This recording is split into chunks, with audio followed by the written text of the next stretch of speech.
Welcome back, everyone. How are you? How are you? How are you? Good folks of the algorithm, welcome back to my channel. I hope that you've been well. Yes, it's been a very, very long time since I've been away, about a month, right? And I'm sorry to have gone away and leave you lonely for so long. But when duty calls, duties calls, guys. I was on a mission, and now that the mission has over, I have jumped back into my regular schedule. And I just want to shout out the first one who have came to support. Shout out to you, Miss Mary. It's so good to see you. I hope everything is going well with you and with your family or your loved ones. I hope everything is going well, and I appreciate you stopping by. So, yes, everyone, I've been away for a while.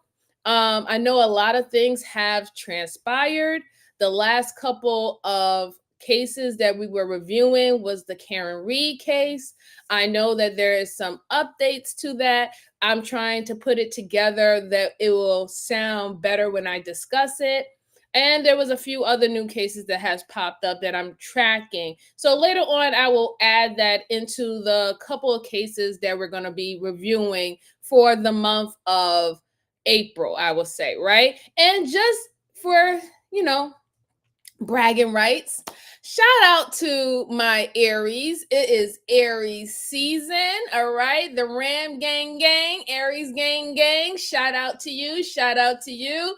And happy birthday, right? Happy birthday to all the Aries that's birthdays are in March. I'm in April, so it's right around the corner. But shout out to us, right? It's Aries seasons. Let's get it in. Let's do the damn thing. You know how we do it. So salute to all of y'all, right? So I do have 3 cases. These are somewhat some are new, some are old, but we're going to review them. And shout out to Miss Jacqueline. Hey, Miss Jacqueline. Thank you so much. I truly, truly appreciate you. Thank you so much. You don't know how much that means to me. So shout out to you, ma'am. Shout out to you. And I hope everything is going well with you. So the 3 cases that I have for you today, they're fairly like I said, some are fairly new and some are not. I am on also I give, support, and I also recognize where I get these videos from. And shout out to Beyond Evil, shout out to Stay Awake, shout out to these numerous of channels on YouTube that I use their videos because I like how they do them. It's very easy to dissect and explain it or have conversations with you guys. So this is why I actually use their videos. So shout out to them. I appreciate them and continue doing the great work. I appreciate them as great channels. Hey, Josh. Josh, it's good to see you. How are you, sir? How are you? I hope everything is well. I hope everything is going great with you. I hope the job is going good.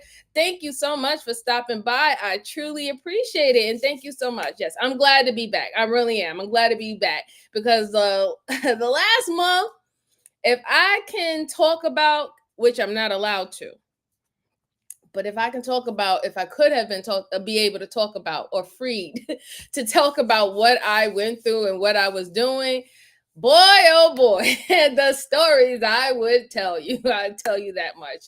The stories I would have to tell you, okay?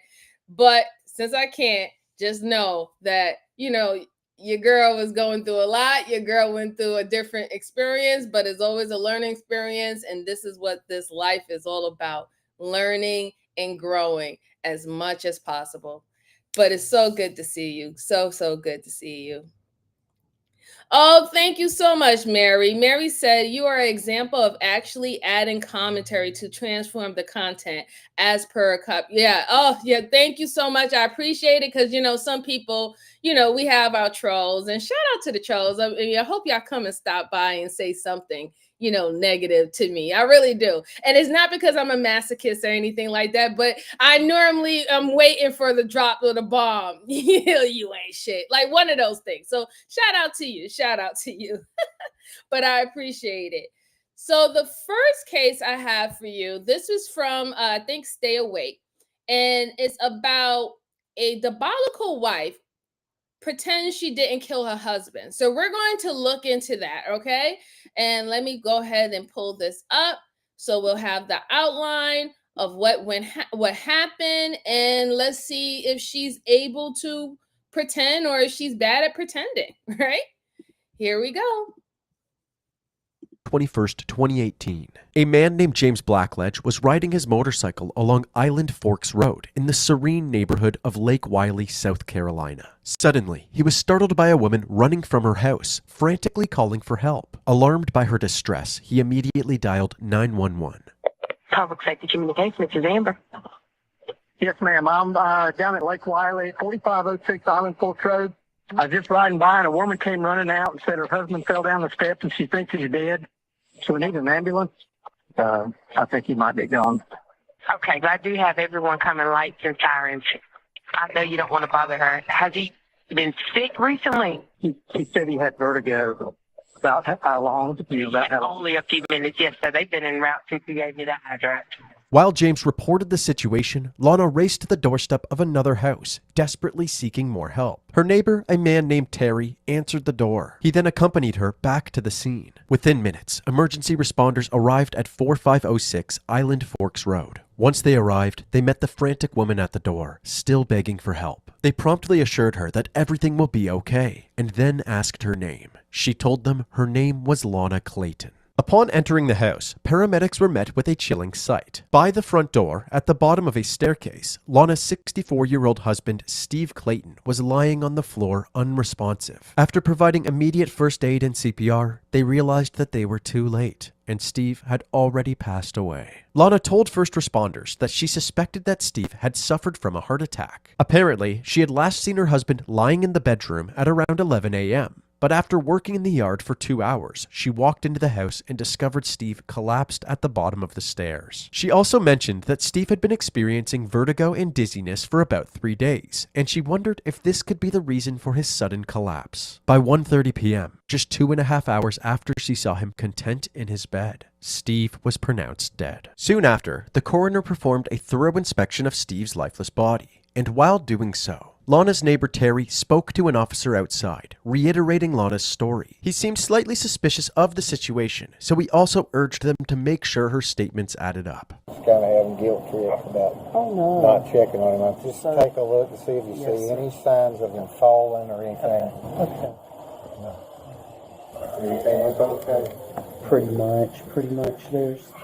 The deputies then looked over the rest of the house, searching for any clues that could shed light on the situation. They first went upstairs and checked Steve's bedroom, which appeared to be fairly clean, but did align with Lana's story that he was sleeping up there. The comforter was missing from the bed, but that's because Lana grabbed it to put over Steve. They then continued their search through the main hallway and dining room. Still, nothing stood out as unusual, and officers were inclined to believe that this was just an unfortunate accident.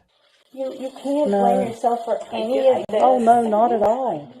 Uncertainty about Steve's cause of death was in the air. However, Lana's account, coupled with the initial examination of the scene, painted a convincing picture of an accident or a death from natural causes. Steve was found lying face down at the bottom of the staircase, with his head near the base of the stairs and his feet pointing towards the front door. This positioning suggested a possible fall down the stairs. But Steve's body had no visible external injuries that aligned with this theory. He had no abrasions, bruises, or indication of blunt force trauma. There was, however, a noticeable purplish discoloration on his chest extending from the nipple line to the top of his head. The coroner noted that typically this discoloration indicated a heart attack. As the investigators continued to speak with Lana, one of Steve's nephews, Nick French, arrived at the scene. Nick, who also happened to be a police officer in a nearby town, had rushed over to offer comfort and support to Lana. However, after briefly speaking with her, he noticed something suspicious. Despite being a nurse, Lana made no mention of attempting to revive Steve, something she was fully trained to do.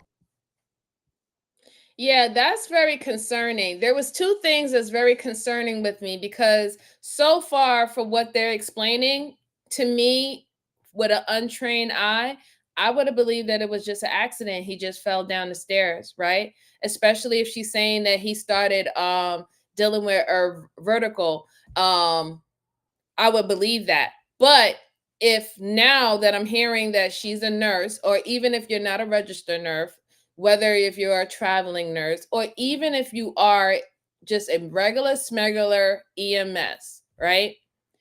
We are all trained with basic, life, life support, basically procedures, right? To try to help someone save their life or pretty much keep them alive until actual EMT or EMS or anybody get, come, or someone who's basically can deal with trauma or know how to deal with that type of trauma.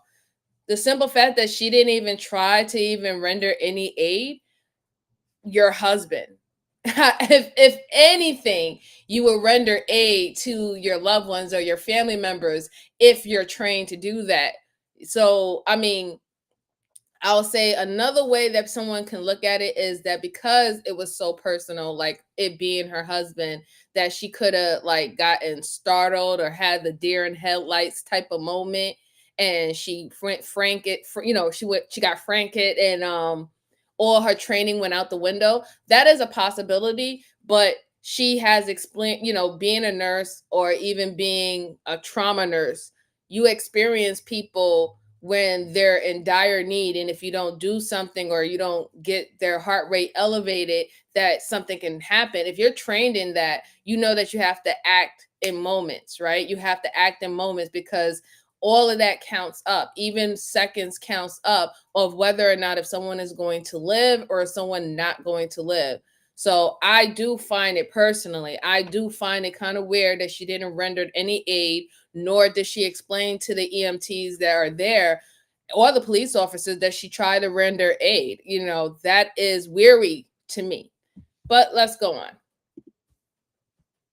Adding to the mystery, Steve's phone was missing, and Lana claimed to know nothing about its whereabouts. As Nick searched for the missing phone, he ventured into the bedroom where Steve had been bedridden for the past 3 days. What he found was startling. There was a large puddle of urine soaked through Steve's bed, suggesting that his health was so poor that he was unable to make it to the bathroom. Lana did say that Steve was bedridden for 3 days due to his dizziness and vertigo, but she didn't say that he was incapacitated or suffering from any urinary problems. Also, when investigators asked if she had prearranged funeral plans for Steve, she initially stated that she hadn't made any. However, when examiners offered to keep Steve's body at a holding facility, she quickly changed her mind and requested that his body be transferred to a nearby funeral home. Lana then claimed that Steve had previously expressed his wish to not have an autopsy performed and instead wanted a quick cremation. She even voiced her opinion as to why he might have wanted this, alleging that Steve struggled with drug abuse. Nick, more concerned than ever, now started to believe that a thorough investigation was necessary, so he urged Lana to allow the coroner to take Steve's body for further testing. I would do that. Of course, Lana declined Nick's request. She then changed the subject, asking if somebody can pray over Steve. Is it allowable to have somebody to pray over? Oh, yes, ma'am. So if there's someone you want to call. At this point, Nick wasn't the only officer becoming weary of Lana. Aside from her strange behavior, there was also some physical evidence that was contradicting her story. When observing the stairs, they found it odd that the carpet runner had not slipped at all. And on the drywall next to the stairs, there was no indentations or handprints. Steve's body also showed no signs of blunt force trauma or internal bleeding. To summarize, there was zero physical evidence to corroborate a fall. The problem was that there was also no evidence pointing to foul play. As a result, Steve... Yeah, there's too much information that's actually piling up now. The simple fact that the nephew, and thank God the nephew, because I don't know if he's the nephew of her husband, right? And that's the family connection, or is he the actual nephew of her, right? The family connection like that. But shout out to the nephew, being an actual police officer and keeping a level of just reasoning and logic and not emotional based to be like, let me start looking and really, dissecting what actually happened in this, situation. Because if he didn't go and look, he would have known that the bedroom was soaked with urine. So yes, if the bedroom or the bed is soaked with urine, that means that he was in no shape or form to actually make it to the bathroom in time, right? So that does explain a lot about his mobility and how he would move or how he would go down the stairs. And if he can't get to the bathroom in time that he peed himself, then I'm sure that he's not going to be going down the stairs by himself, right? So that was very smart of him to, to go and investigate that, just, extra little things that people are not looking at. Then it kind of drew me off how she didn't want an autopsy done, right? I mean, at this point, you will want to know what exactly happened to him, because you don't necessarily know if he fell down due to vertigo. You don't know that, right? So wouldn't you want to know if it was because of his illness and he had a minor stroke while he was trying to go down the stairs? This is what happened. For her to just like say, no, I don't want y'all to examine him. I want a quick, a quick cremation, like that's kind of weird. And then to press upon saying that this is what he wants. I'm sure he could have been one of those individuals who did sign a DNR, but the other things that she was requesting with the hurry up and cremating him, it kind of sounds a little suspect. It kind of sounds more about what she wants necessarily than what he might have actually wanted. It's starting to get a little, starting to get a little like fishy, right? And then now for them to sum it all up to say that everything that happened and even the things like the bruises or anything that was going on with him doesn't even show that it was an actual fall, but he was found at the bottom of the stairway. I mean, I don't know what to tell you. Like, if the evidence don't add up, then obviously that is not the correct way, or that is not what exactly happened to him. So, we can literally throw that out the window. Let's see. Mary says she didn't try to aid legally, circumstantial, but logically, ethically. Court of public opinion will say guilty. Yeah, I totally agree, because legally she's supposed to, right? Like that's just what it is. That is the equivalent of a EMS coming to a scene of a crime or a scene of an incident and refusing to resuscitate an individual because, let's say, they have to do mouth to mouth and they don't want to do mouth to mouth and they don't have the equipment or the sheet that they can actually put over an individual's mouth so they can give them mouth to mouth and not have to suffer, taking in somebody else's fluid. You're bound by law that you have to react, you know what I'm saying, the best way possible with the amount of tools that you have available. So I agree with you there. Let's see, are autopsies free? Most autopsies are free. Like the initial one is free because that is like pretty much covered by the state or, or whatever hospital that you're going by, because the coroner is going to check in any body that's coming into that hospital. So you're not necessarily paying for that. However, let's say in some cases where an autopsy was done by one coroner and it said that this person, he died because of strangulation, but there's bullet holes all in his body. Well, guess what? The family can be like, well, I want a second opinion.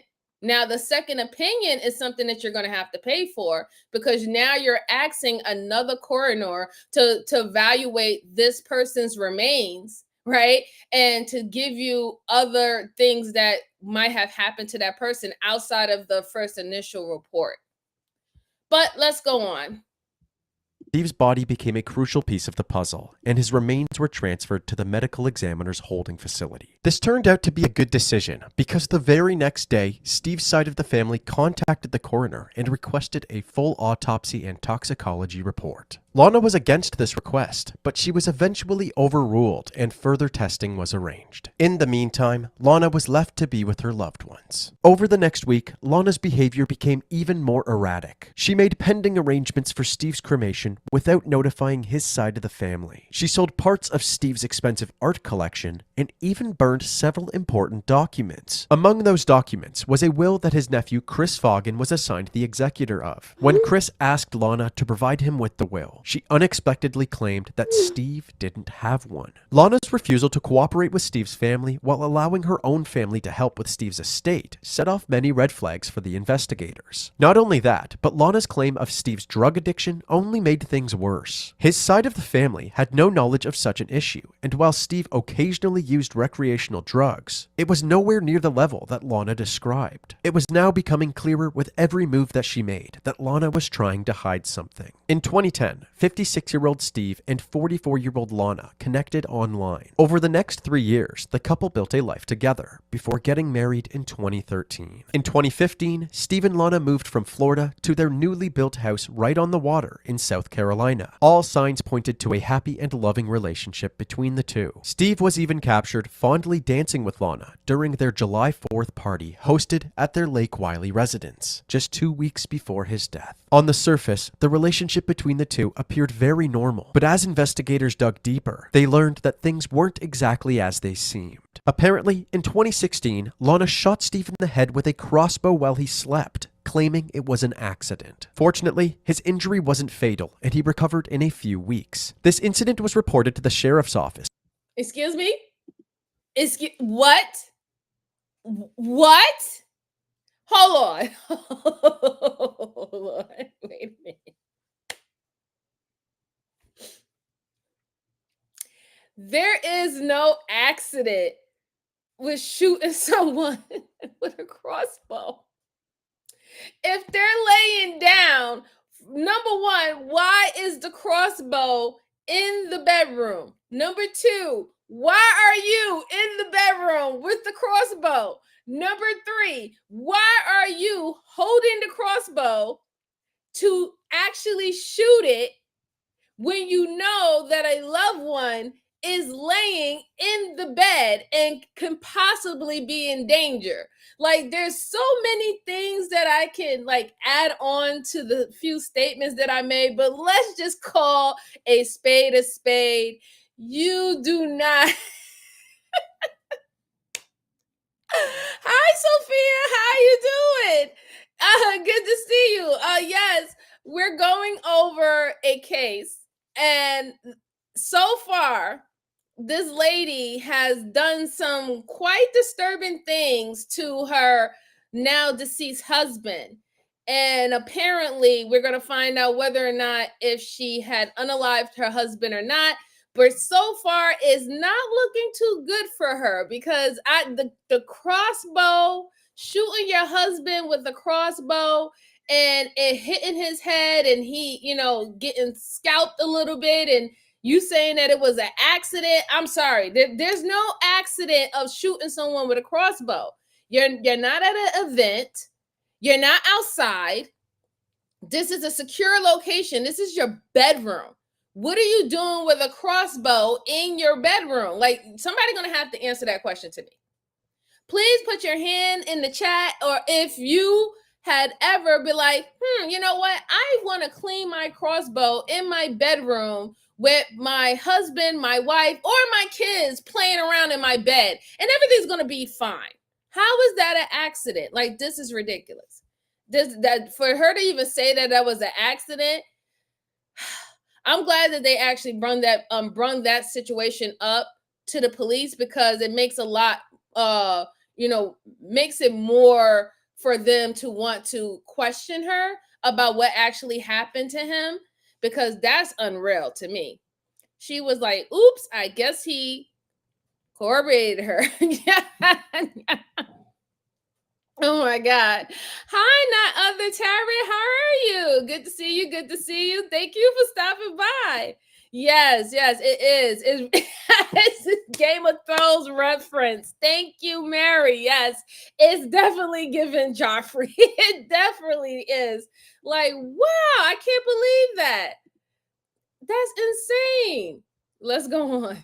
but no charges were ever filed. Also, Steve's nephew Chris told officers that during the months before his uncle's death, Steve was contemplating divorcing Lana. With this new evidence on the table, investigators became confident that Steve's death was not an accident. And with that, Lana became the #1 suspect. It had been about a month since Steve's death, and the eagerly awaited autopsy report was finally released. The autopsy revealed several health-related issues, including an enlarged heart and gallbladder disease. His lungs were also reported to be very congested. Additionally, the report revealed consistencies with a fall injury, including a small abrasion on Steve's left forearm, a bruise on his left shin, and another one on the side of his head. These results suggested that Steve very well could have died from natural causes or a fall. However, the toxicology report unveiled a startling new discovery. The report detected high levels of tetrahydrozoline in Steve's blood, a chemical most commonly found in over-the-counter eye drops. His post-mortem blood contained approximately 30 times the dose used for therapeutic purposes. Tetrahydrozoline can be extremely toxic if ingested, and its presence in Steve's system suggested that there may have been foul play involved in his passing. Investigators were determined to uncover how such an unusually high dosage of this chemical had ended up in Steve's system. So they honed in on their #1 suspect, who also happened to be the last person to see Steve alive. On August 29, 2018, Lana agreed to meet with officers at the coroner's office. When she arrived, she was escorted to an interview room. That's very alarming, especially for the simple fact that she is a nurse. So she would, if anything, would have access to that amount of I can't even pronounce that word. That word is crazy. But she would be the one who would have access to that poisoning stuff that we use. But, she would have more access to it more than anybody else would, right? And she could probably get it in large dosage too, her being a nurse. And like, even if, like, for example, if you're someone who have dry eyes, right? And you use the, the eye drops and stuff like that, there's instructions on it, right? Where you can only probably use it maybe once or twice within like a certain amount of hours, right? Depending on, whatever your situation is. But to have 3 times that amount in his system, like, that means that was a lot, right? And I don't think it was administered by his eyes. That's something that the way how they said that how much he had in his blood, that seemed like it was something that could have been possibly shot within him with a syringe, something that he probably ate, consumed through his mouth orally. It doesn't seem like he got that type of poisoning by literally just dropping 50, 100 doggone eye drops in his eyes. So that's really just crazy right there. I would definitely question her and interview her, and I'm glad that the cops are doing that. And yes, unfortunately, she did make herself a suspect, not only with all this newfound information that we're getting, literally her attitude and the way how she was just trying to hurry up and cremate him, not have his family involved, burnt the will that she knew that he left for his nephew, who so happens to be the cop.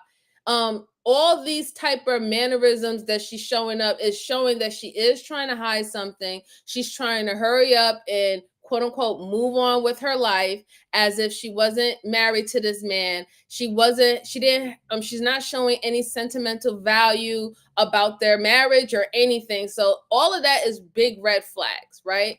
And I say that these are big red flags because we know that people deal with guilt differently. Not everybody deal with guilt the same. Some are very nonchalant. Some goes into their little corner and they have to be by themselves. Some have crash outs, right? And some are sobbing like no tomorrow. So not everybody's grief is going to look the same, but the way how she's acting is a little bit more than just grief. Not Another Tarot says, wait, so she took a page out of Criminal Minds episode. I think that was the show where the eye drop. Yeah, it seemed like it. But like, to me, I'm thinking that she gave a high dosage, and it had to be a high dosage that happened at once, not something that gradually happened, throughout the week or the month. The way how it was found in his blood and having high levels of that means that that's very recent. That's a very recent thing. If she's saying that he was sick and he had issues with his heart and stuff like that, that means that this is a person who is sick, who's getting frequent visits to his doctor, right? To manage his cholesterol, to unclog his arteries, to monitor his, whether or not if he's going to have a stroke or a heart attack. He's getting numerous of visits with his doctor, more than the average healthy individual. So they would have been seen if they gave him a dosage of eye drops. They saying, hey, maybe that can have a bad side effect for the medicines that we already have for you, right? That's what doctors do. This is why you go take blood tests and you go see them and stuff, because they don't want certain medicines messing with other medicines or giving you a very bad side effect that could lead to death. So the amount that was found in his body, I don't know. To me personally, it seems like she had something to do with it. And it could possibly have been something that she gave to him in a syringe, a large volume of that. But let's go on. Let's see what she has to say with this interrogation, because they said that she was pretending that she didn't unalive him or she didn't have any dealings with his unaliving. And the lie detector has determined that you are lying. What she didn't know was that FBI detectives were listening to the conversation from another room. She was first informed that an autopsy had just been performed on her husband, setting the stage for an uncomfortable conversation. So first things, like I said, the pathologist had some questions. So can you go over his medical history? Lana explained that Steve had a near-fatal scuba diving accident several years prior, which left him with ongoing bowel sickness. How long have you been dealing with that? Years. But he gets so dizzy and he gets up and himself. He gets projectile bomb. Her account of Steve's symptoms, including dizziness and balance issues, also aligned with the side effects of tetrahydrozoline. Despite this, Lana continued to insist that Steve had suffered a heart attack. However, when confronted with the toxicology report, her response suggested that she might know more about how the drug got into his system. Let's go over the toxicology. There's a drug called tetrahydrozoline. That is his Pfizer. His tetrahydrozoline level is very, very high. Which is very concerning. Lana claimed that Steve developed a strange habit of adding eye drops to his coffee. Somebody one time told him who buys him would help him go to the bathroom and he'd put like 2 drops in his coffee.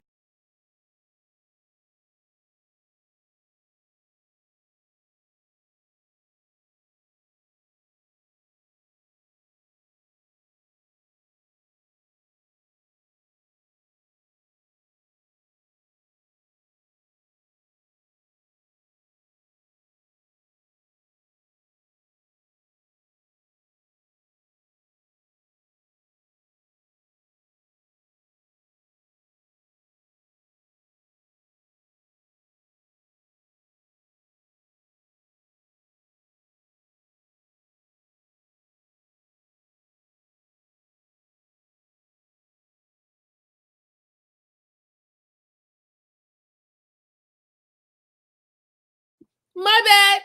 I can't believe it. Thank you guys so much. And let me just say, hey, Joanne, how are you? It's good to see you. How are you, dear? It's good to see you. I know I've been away, my love. I hope everything is well with you. I really do. Natasha, thank you. I appreciate you. How are you? I know, guys, I'm sorry I was muted. My apologies. But I was just trying to say while I was muted, which is sad, but I'm trying to get back into the swing of things, guys.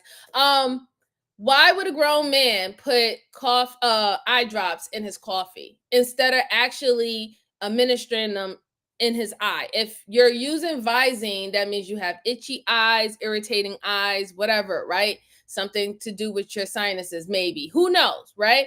But you will put it in your eyes. That's why they're eye drops. Why would he put it in his coffee? It doesn't make any sense to me. Why would a grown man put that in his coffee? Why? And for her to say, yeah, he would put like 2 drops in his how? Like, why? And then you're a nurse, right? You're a nurse. You telling me you didn't advise your own husband? Maybe you don't want to put eye drops in your coffee. Maybe you want to use them the way how it's supposed to be used. You're not even going to give him the heads up with that. You're just going to be like, all right, babe, it's okay. Just put it in your coffee. I just can't. I just can't. Like, it does not make any sense. And remember how I speak on my channel about body language, right? Her body language is very alarming. She shows that she is scared. She's a little scared. She shows that she's been thinking about this for a while, what she thinks makes sense.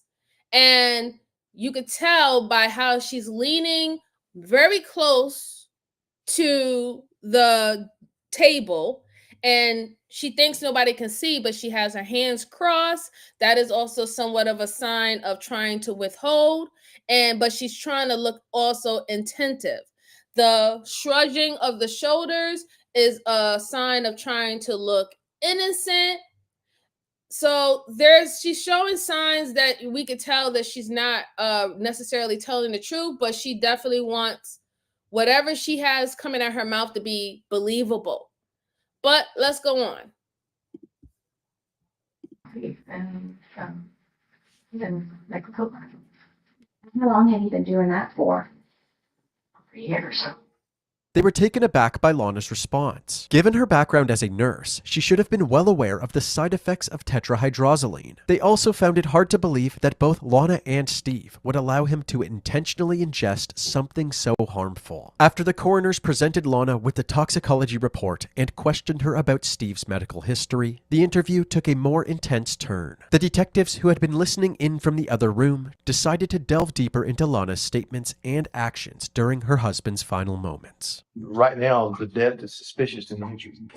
With suspicious deaths, we get involved with shares on just to figure out whether it's accidental or anything along those lines. Well, listen, do not get any kind of trouble. If you are witness in this case for us, but part of our protocol, we have to read our Miranda rights to everybody, okay? You have the right to remain silent. After reading her rights, Lana provided details that the investigators hadn't heard before. Apparently, Steve had been struggling with mood disorders, which frequently made him angry and abusive. I have a mood disorder.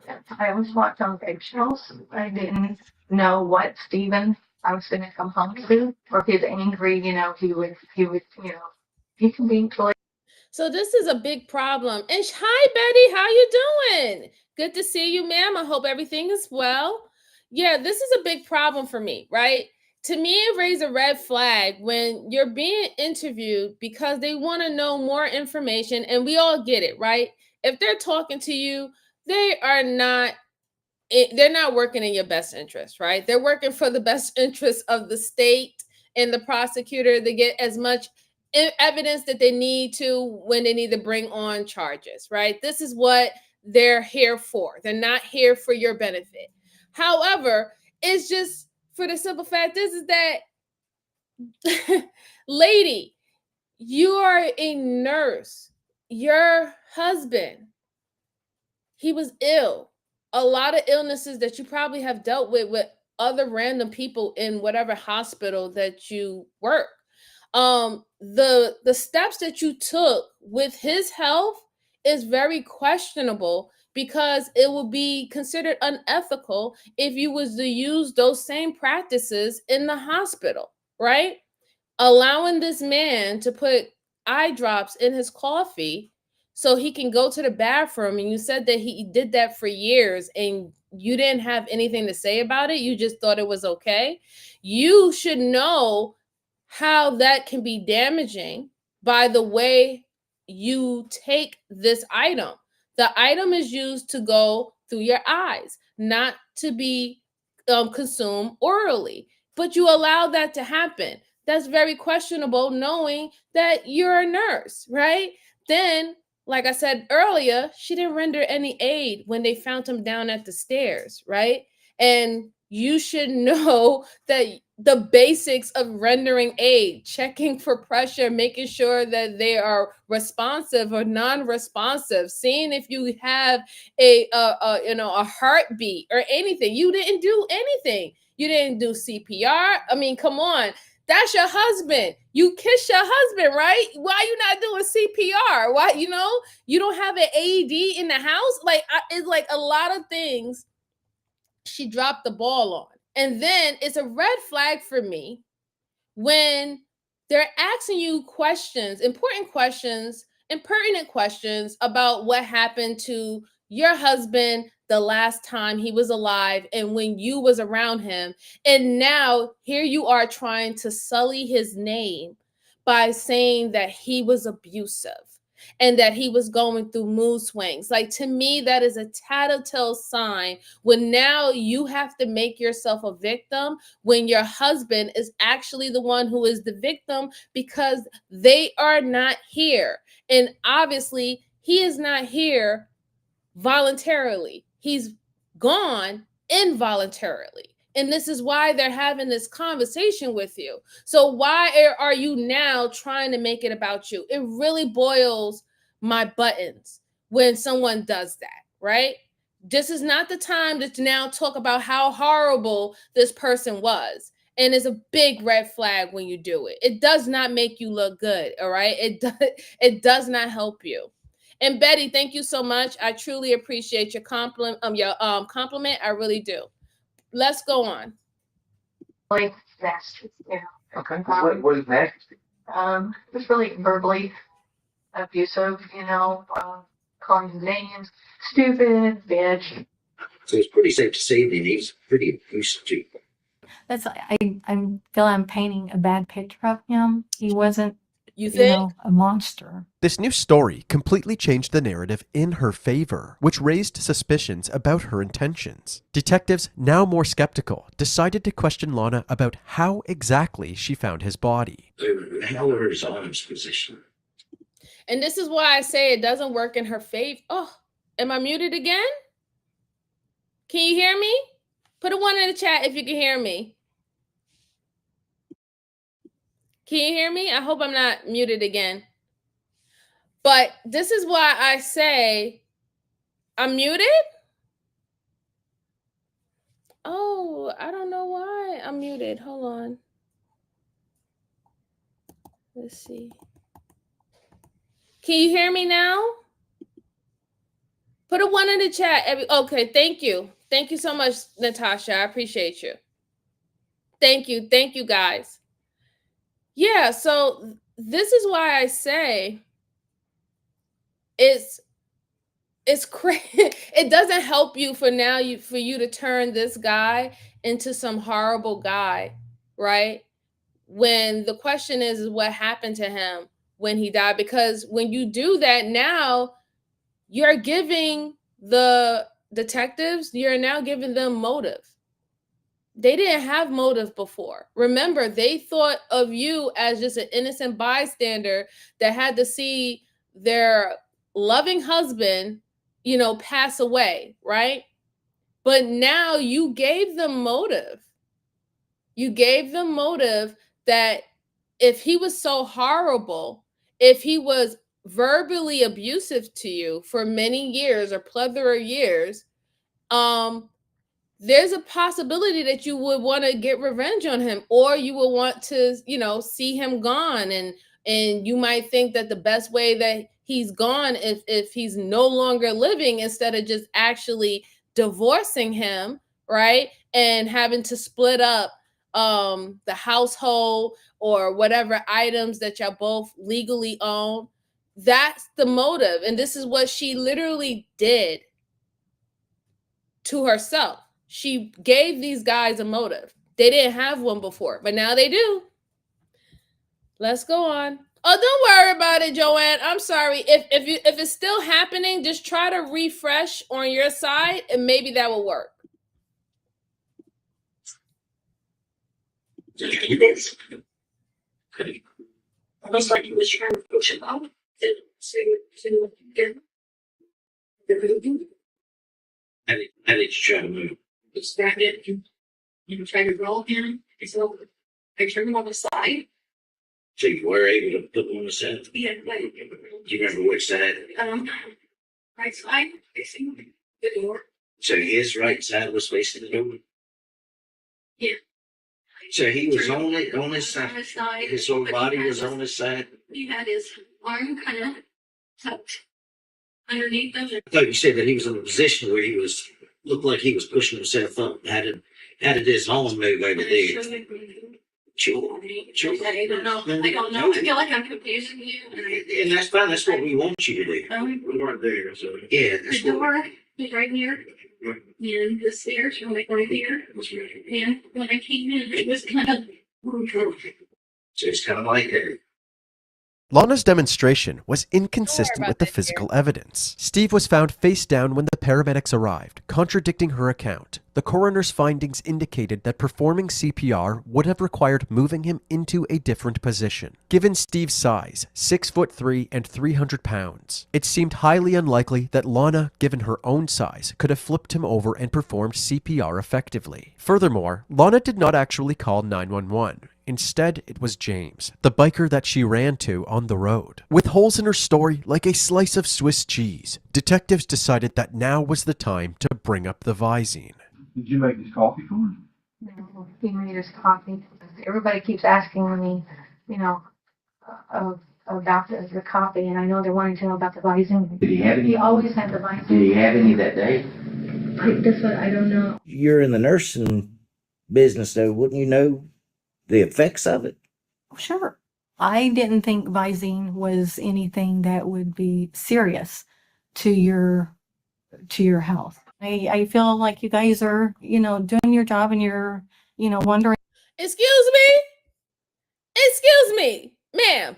What you talking about? You didn't know that would be something that can affect your health.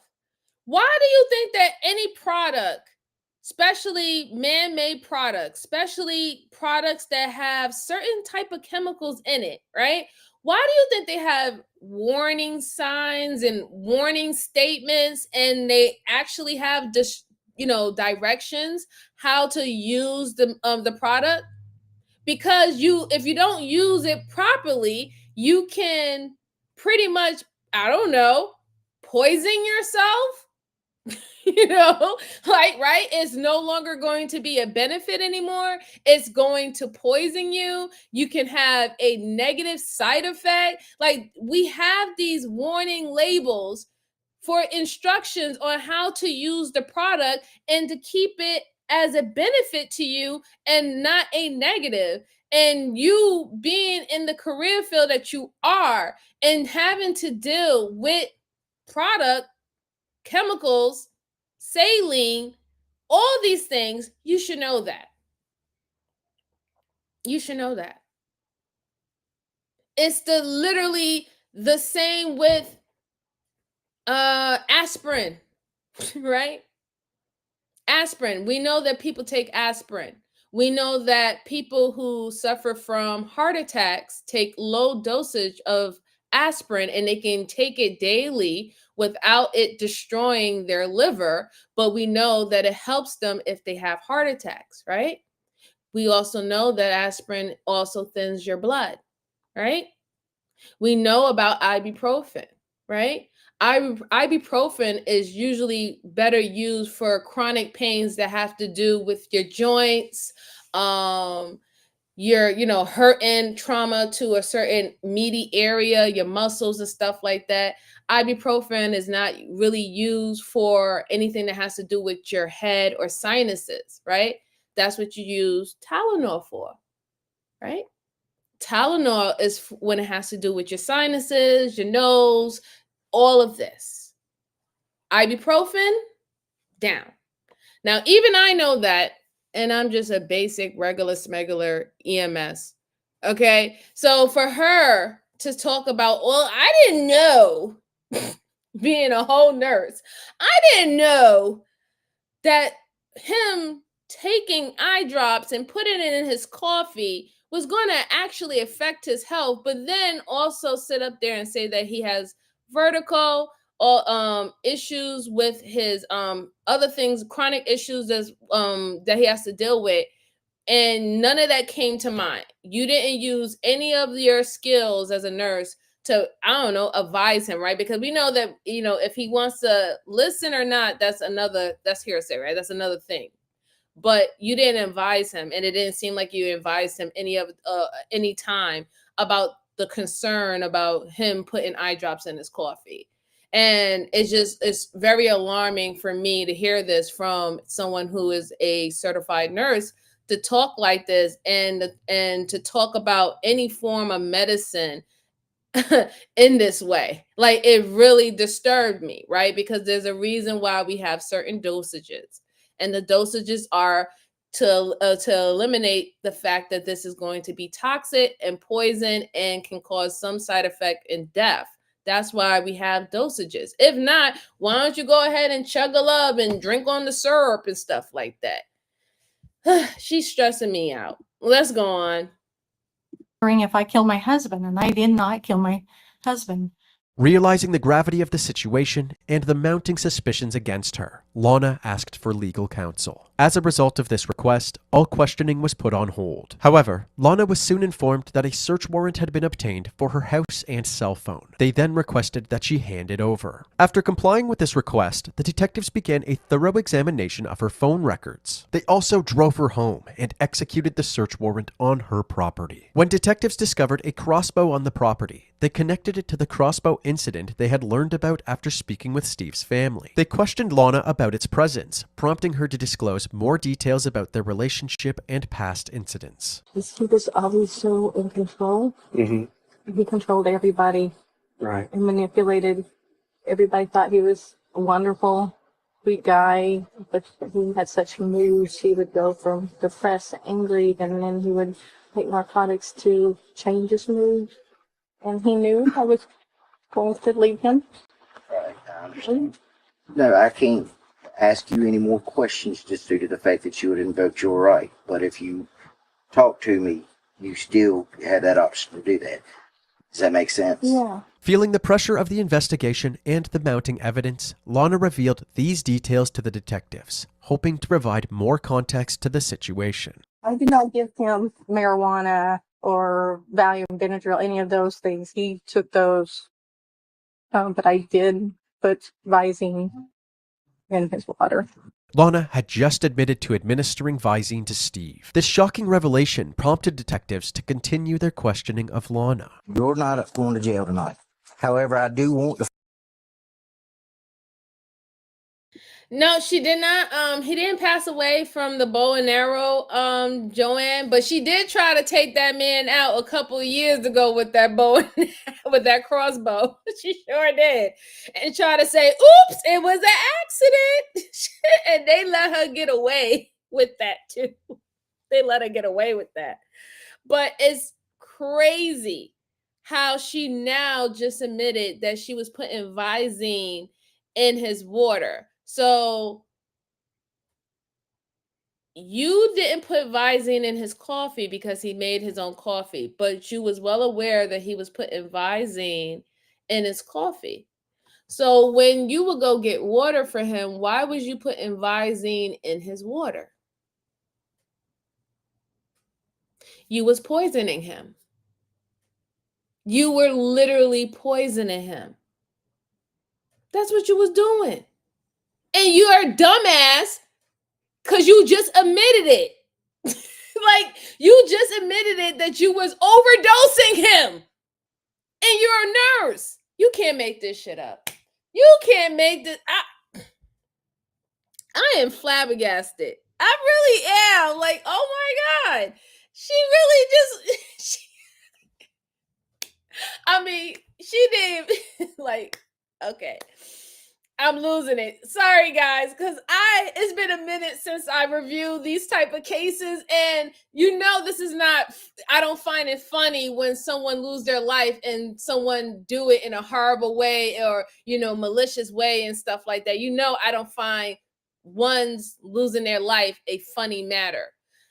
But this shit, I am not used to it anymore of hearing the unlogical reasoning as to why they do this and how they be trying to literally play it away and use whatever works for them, whether if it's their, their femininity, whether if they seem like they're soft-spoken, or they don't know, like, is I'm trying to get back into the swing of it. I really really am. Hey, K-Dot, what's going on? Okay, shout out to you. She said it's like she was putting, yes, she said it like, yeah, I was just putting extra eye drops in his water. Very nonchalant to the detective. Like, this is insane. Let's go on. Let's look at the stupidity. To find out what has happened, what occurred, what led up to this. If you're willing to talk to me.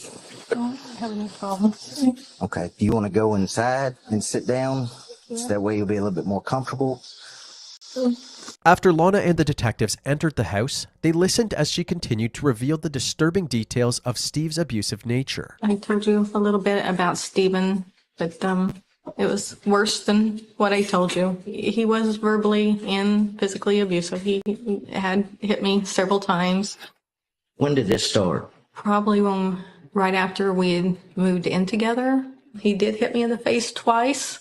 Closed fist, open hand, or? Closed fist. Lana explained the earlier incident where she accidentally shot Steve in the head, claiming she had done so out of self-defense. I told him I wanted a divorce. And all this occurred? That was when I went to the police. In 2016 with the crossbow. Wait a minute. I thought she said it was an accident. Now it wasn't an accident. I shot him with a crossbow. Now it was in self-defense. Lady, you have to make up your mind, okay? You got to make up your mind. You're digging yourself a hole, ma'am. You really are. This is not to say that he could not have been abusive to you. This is not to say that a domestic altercation did not occur. No one is saying that, ma'am. But if every single time they're asking you a question and 1 minute is, oh no, I never made his coffee. I don't know. He was taking eye drops every day. And then you sneakily put in, yeah, but I was giving him extra eye drops in his water. Dennis, oh, it was accident. Whoopsie. I shot him with a crossbow in the bedroom and, gave him a gash across his head, but it was oopsie. And now it was in self-defense. Like, lady, you're not helping yourself. This is when you need the cállate a boca. Let's go on. Yeah, with a crossbow, I was trying to protect myself.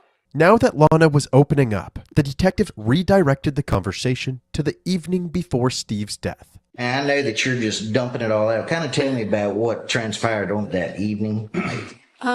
He said it was vertigo, and I don't know if it was drugs or if he did have vertigo or. And we're talking about Thursday prior to his death. Right, and all that was the same. I was taking care of him and everything, but I was still so angry with him. And my girlfriend at work told me, you want to get even with somebody, put Visine in their drink, it'll cause diarrhea.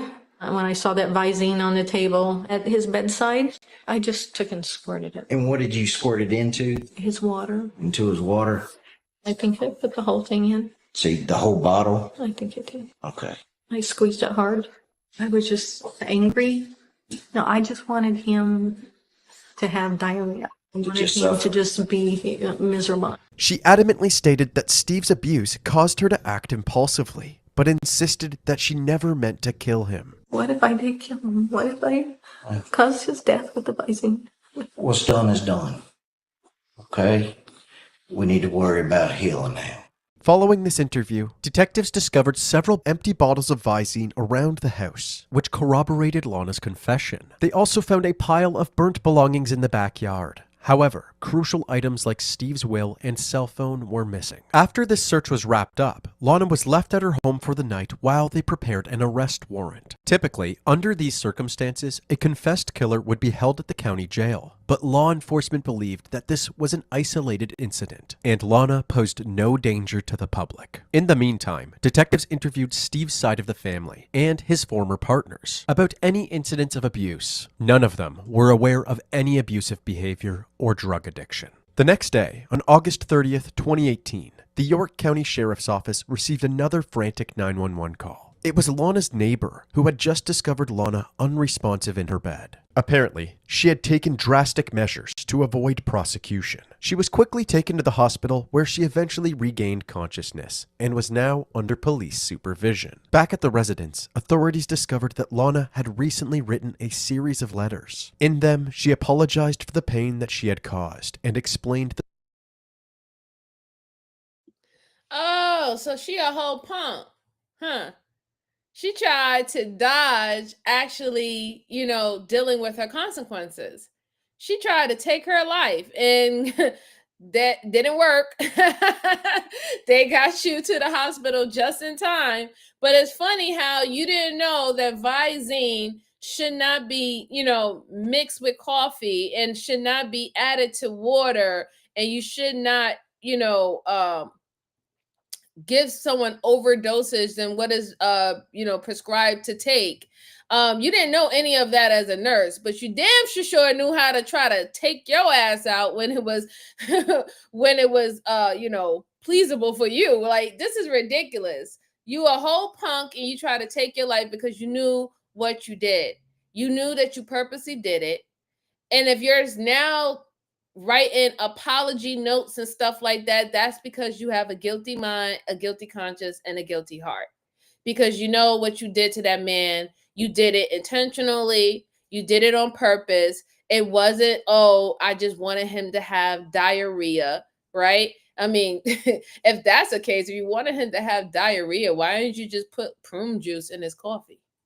Right? Like if anything, or what is it, milk of magnesia? You could have used a lot of other things that would have gave him the runs, but you didn't. You used Visine. You knew that they had that chemical in there that after using it or having a large volume of it, it can have some deadly side effects, and that's why you used it. And then you was a punk and you try to take yourself out because you didn't want to deal with the consequences. Says a lot about you, man. Let's go on. The reasons behind her actions. After thoroughly investigating Lana's claims and gathering enough evidence to support the charges, an arrest warrant was issued. Detectives waited for her to be medically discharged from the hospital before making the arrest. On August 31st, 2018, more than 1 month after Steve's death, 52-year-old Lana Clayton was formally arrested. She was charged with multiple counts, including murder, voluntary manslaughter, and the tampering of food or drug in the death of her husband. Now, with that shocking murder case in South Carolina, a wife arrested, accused of poisoning her husband with over-the-counter eye drops. Now his family is breaking their silence, and Amy is here with more. What a story. Yeah, this is an incredible story, guys, and there are so many questions about this murder, but the biggest one remains unanswered. Why? Why did Lana Clayton allegedly poison her husband? It's the common over-the-counter medicine used to relieve red or irritated eyes. But this morning, investigators say they still have no clear motive as to why 52-year-old Lana Clayton allegedly used eye drops to kill her husband of 4 years. Well, she did admit during interviews with our detectives that she committed the crimes. Police say they never suspected foul play was involved until toxicology results from his autopsy revealed high levels of tetrahydrozoline, the chemical found in eye drops and nasal sprays in his bloodstream. If ingested orally, it can cause respiratory failure, seizures, and even comas. During our search of the home, we found several bottles of the eye drops. Police say Clayton admitted to poisoning her husband's water with the drops over the course of 3 days before his death. This morning, Clayton remains behind bars without bond, facing murder and unlawful tampering of food charges. Her husband's family speaking out, telling ABC News they are shocked and mortified at the cause of Stephen's death. All of our family and friends knew how much he loved his wife, Lana, and how devoted he was to her. Yeah, such a shocking story. And under South Carolina law, this case qualifies for the death penalty, but prosecutors say it is far too early to decide whether to seek that against Lana Clayton. On January 17th, 2020, nearly a year and a half after Steve Clayton's death, Lana Clayton officially entered a guilty plea to her charges. She faced the possibility of up to 30 years in prison without parole. How do you plead to voluntary manslaughter? Guilty or not guilty? Guilty. During her sentencing hearing, attorneys argued about the motivating factors behind the crime as a way to evaluate just how long she should spend behind bars. Prosecutors put forth that Lana had lied about the abuse and theorized that she was motivated by financial gain. Steve was a wealthy man with significant assets, and under South Carolina's inheritance law, Lana was set to inherit his estate if he died without a will. They suspected that Lana took advantage of this law and is the main reason she convinced Steve to move to South Carolina back in 2016. To finish him off, she intentionally added the eye drops to Steve's drinks for several days, causing his death. He lay there helpless Thursday and Friday, waking up periodically from his misery, thirsty, drinking more water. Her defense responded to these claims by painting Lana as a victim struggling from the lasting effects of PTSD from all of the abuse that she suffered. No, that's not going to work. That's not going to fly. I know that was the only route that the defense attorney can take for her, because I mean, her fate is sealed. Like, she was going to go to prison. However, it's giving her the correct time. That is the issue that I see happening right now. The prosecutor is doing a good job. They explained everything in detail. And she also, helped them to give her the book pretty much, right? Because you burnt the will, and you burnt the will because you know that if there wasn't no will being in the Carolinas, you was going to inherit everything, right?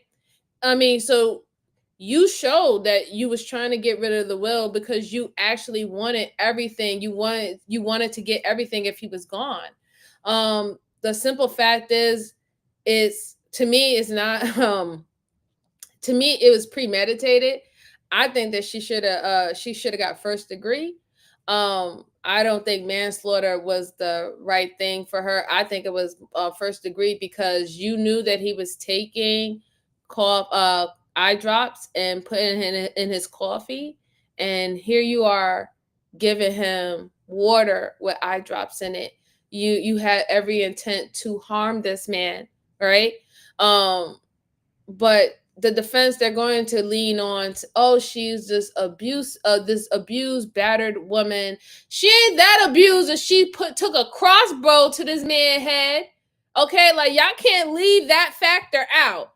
Woman came into the bedroom with a crossbow and shot that thing. Okay, the man got shot in his head with an arrow. Okay, and she said, "Whoopsie, she wasn't that abused." She wasn't that abused. So even if she did get abused or did they have a physical fight, she didn't have no problem trying to take his head off with that crossbow. So that's why I said that their argument is not going to stick, because her movements and how she did doesn't seem of a woman who is battered. And it definitely doesn't seem of a woman who is suffering from PTSD in that way. Not saying that she doesn't have PTSD or other traumatic things that might have happened to her. Not saying at all. But when it comes down to what they're alluding to, where her post-traumatic stress disorder is coming from, is irrelevant. It does not make any sense. Hey, how you doing? Shout out to 907 Good East. How you doing, dear? Thank you for stopping by. I hope everything is well. I got to come back to your channel. I need some recipes, dear. I need some new recipes to make, okay? Shout out to you, ma'am. Shout out to you. All right, let's finish this up. After all of the evidence was presented to the court, members of Steve's family and friends urged the judge to give Lana the maximum possible sentence. If Steve loves someone, we love them too. When Steve and Lana married, we welcomed her with open arms.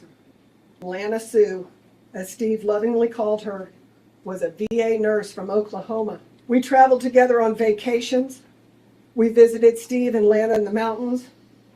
We met in the middle to cheer on the Seminoles. We gathered in our hometown any chance we got. In the 4.5 years they were married, I never saw Aunt Lana angry or greedy or unhappy in any way ever, ever. I truly thought that Lana loved Steve and that their marriage was good. And then unexpectedly, Lana called and said that Steve is dead. He'd been sick, she said. Lana told me she'd been outside mowing the lawn, came inside and found him near the bottom of the stairs. We knew that for the last year, Steve had been oddly sick at times and thought perhaps this was the result of Steve not taking better care of himself. We were completely devastated and completely heartbroken. Shortly after, we gathered with friends and family at their home to say goodbye. We heard story after story of how Steve had so positively affected the lives of so many people. Today, myself, my husband George, and our 2 adult children remain completely traumatized, devastated, and heartbroken. We have not only lost our dearest friend, our advisor, our brother, our Steve, we have lost our trust in the world as we thought we knew it. The loss of Steve and our lifetime of friendship is completely immeasurable. Homicide is where one person causes the death of another without legal justification. Lana Sue Clayton methodically planned and murdered an exceptional man, Stephen Clayton. Lana took Steve's life, took his life. Clearly, there was no legal justification, no extenuating circumstances, and no defensible argument regarding the fact that Lana murdered Steve. Clearly, this is a homicide. Under South Carolina homicide law, murder is punishable by a minimum prison term of 30 years, life in prison, or death. While Lana's punishment is not up to me, I do know this. Lana Sue Clayton is an exceptionally diabolical liar, a confessed murderer, and never should be allowed any kind of life in the outside world. I hope that this is the case, Your Honor. Thankfully, following this heartfelt plea, Lana Clayton was sentenced to 25 years without parole. She was promptly escorted out of the courtroom and taken back to her cell. Lana Clayton is currently serving her sentence at the Leith Correctional Institution in Greenwood County, South Carolina.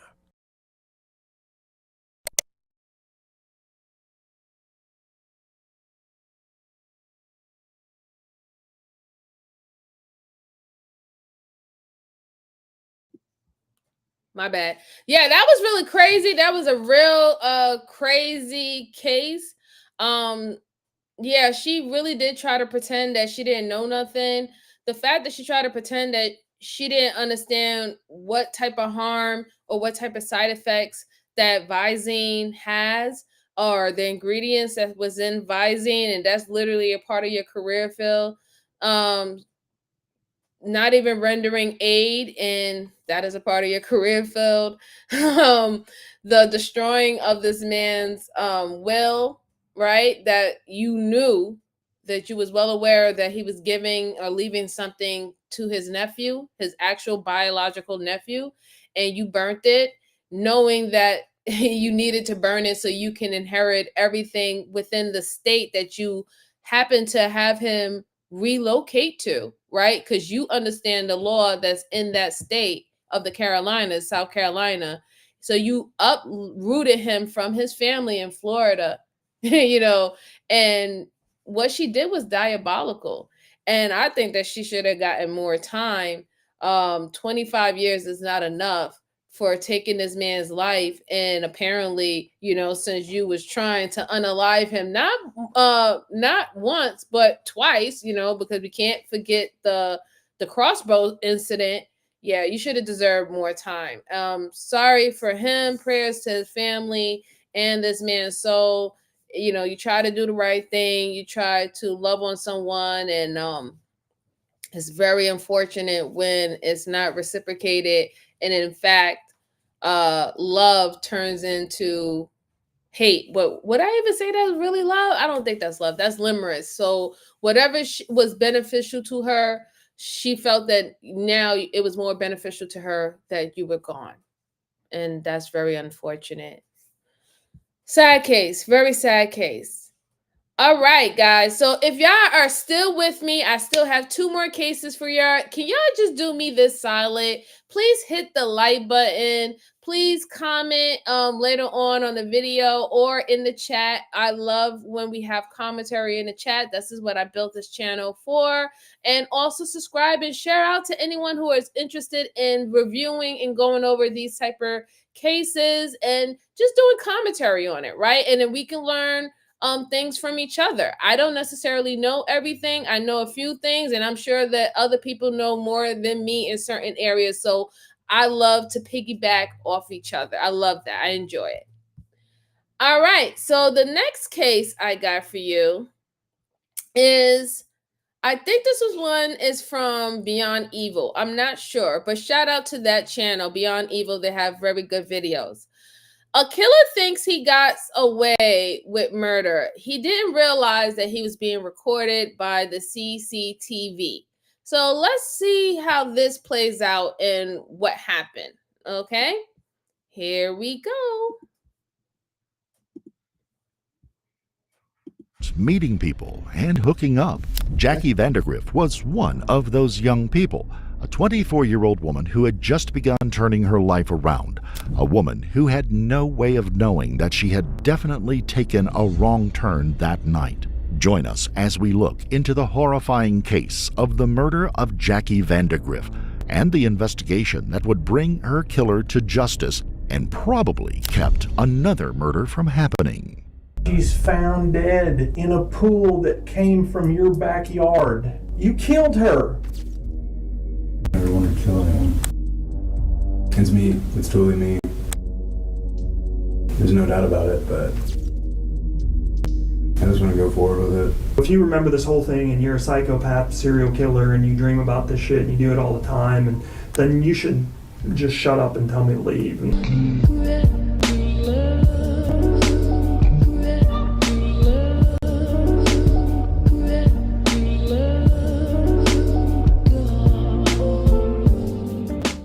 Before we begin, we would like to extend our deepest sympathies to the family and loved ones of Jacqueline Vandergriff, a young woman taken from us just as her life was blossoming. Before we go into the crime, let's take a moment to learn a little about Jackie Vandergriff. Jackie had taken a bit of time to find traction in her life, but had just recently decided to go to college, seeking a degree in nutrition. She had enrolled in Texas Women's University, a school known for its healthcare curriculum, and moved into a housing unit that she was sharing with 3 other students. Let's let her tell us in her words a little bit about herself. This video was one she had created for an assignment in one of her classes, and it tells volumes about the lively, petite, and hopeful young woman. Hello everyone, my name is Jacqueline Vandergriff, but friends call me Jackie. I am originally from the Colony, Texas, but I moved to Frisco when I was in elementary school, and I graduated from Wakeland High School. I am currently a junior here at Texas Women's University, and my major is nutrition with an emphasis in wellness. I chose this major because I realized while working as an esthetician, which is skincare if you're not familiar, I realized the importance of nutrition and just overall health, and decided that this is what I was going to study. As far as my career aspirations go, right now I'm most interested in corporate wellness. I think more and more companies are starting to recognize the need to provide health resources for their employees. So I think right now that's where I'm wanting to go with my career. In this class, I hope to learn more about how to use the resources available to reach different individuals and to communicate effectively with the amount of diversity that we have in our community, as well as just building on my overall communication skills. She and her roommates were still just acquaintances. I'm already upset.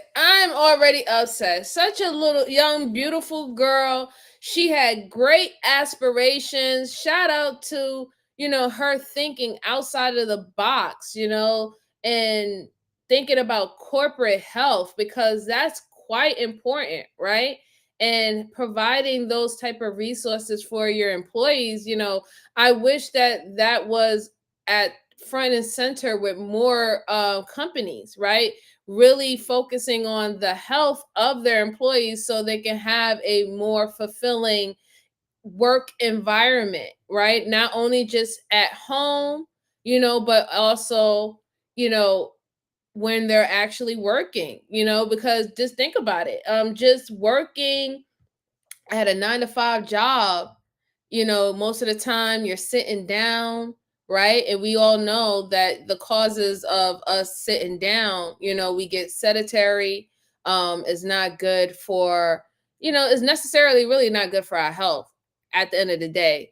Then you have to talk about if, your company or whatever corporation you work, whether or not if they have a cafeteria, the food that they have in the cafeteria, is it fast food? Who are their who are they enlisting to serve?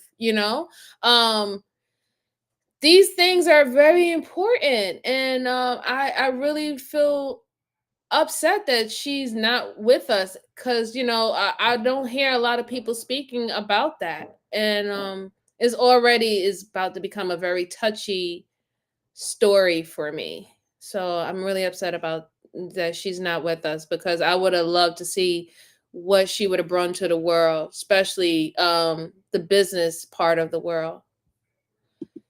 Hey, young Riaz, how you doing? Good to see you, sir. Hope everything is well with you. Hi, Azura. He said, "You ever heard of the Updog murders?" No, I haven't. I'm probably gonna have to check that out. Thank you for letting me know. I appreciate you.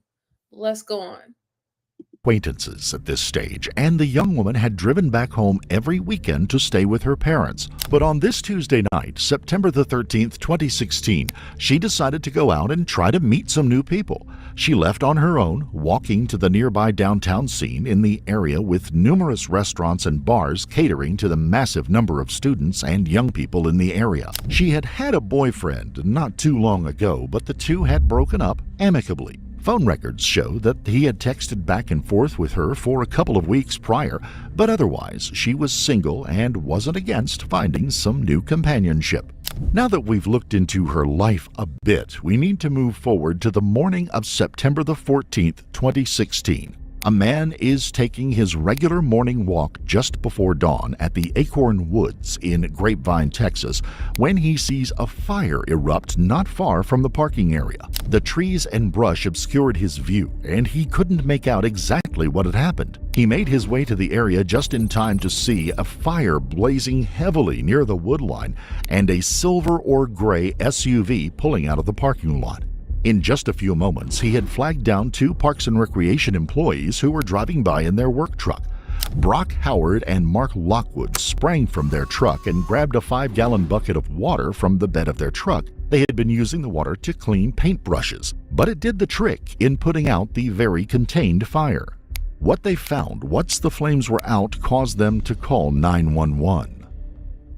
Grapevine Police Department Patrolman Oscar Ramirez was the first on the scene, followed quickly by Grapevine Fire Chief Daryl Brown, who happened to be returning from another call in the vicinity. On the ground were the still smoking remains of a blue plastic kiddie pool, partially burned up, and also a partially destroyed and dismembered human body. They couldn't tell if the body was male or female at first, just that it was small. Additional resources were immediately called in, and the local crime lab was brought into the scene as well. Officer Ramirez sealed off the scene, and additional resources were brought to bear. The Texas Rangers were called in, and the FBI forensic team was also dispatched to the area. Officers began questioning anyone in the park area if they had seen anyone, and any nearby security cameras were checked for footage. I just want to say, listen, it's a special type of hell for these type of people, right? It really is. It's a special type of hell for these people, because you just gotta, you're so adamant to erase your crime against another person that you take away the rights of the family to actually see their loved ones, right? Or actually say goodbye to them, right? And this is just, it's tradition in especially in the United States, we bury, right? We bury our loved ones. We like to, some of us prefer open caskets to actually see them, take one good glance at them. This is tradition, right? And you take that away. You take that away from the family because you're so hella bent of erasing whatever crime you have committed against this individual.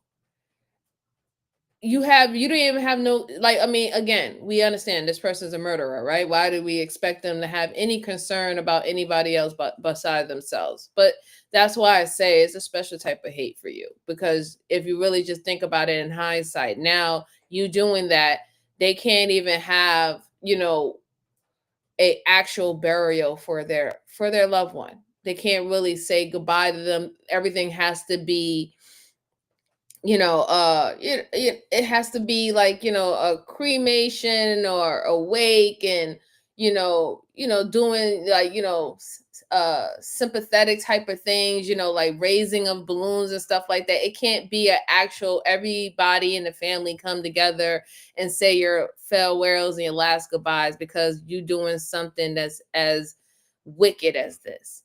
There really is a special place in hell for individuals like this. Let's go on. We reached out to them just strictly for their resources and their evidence removal capability.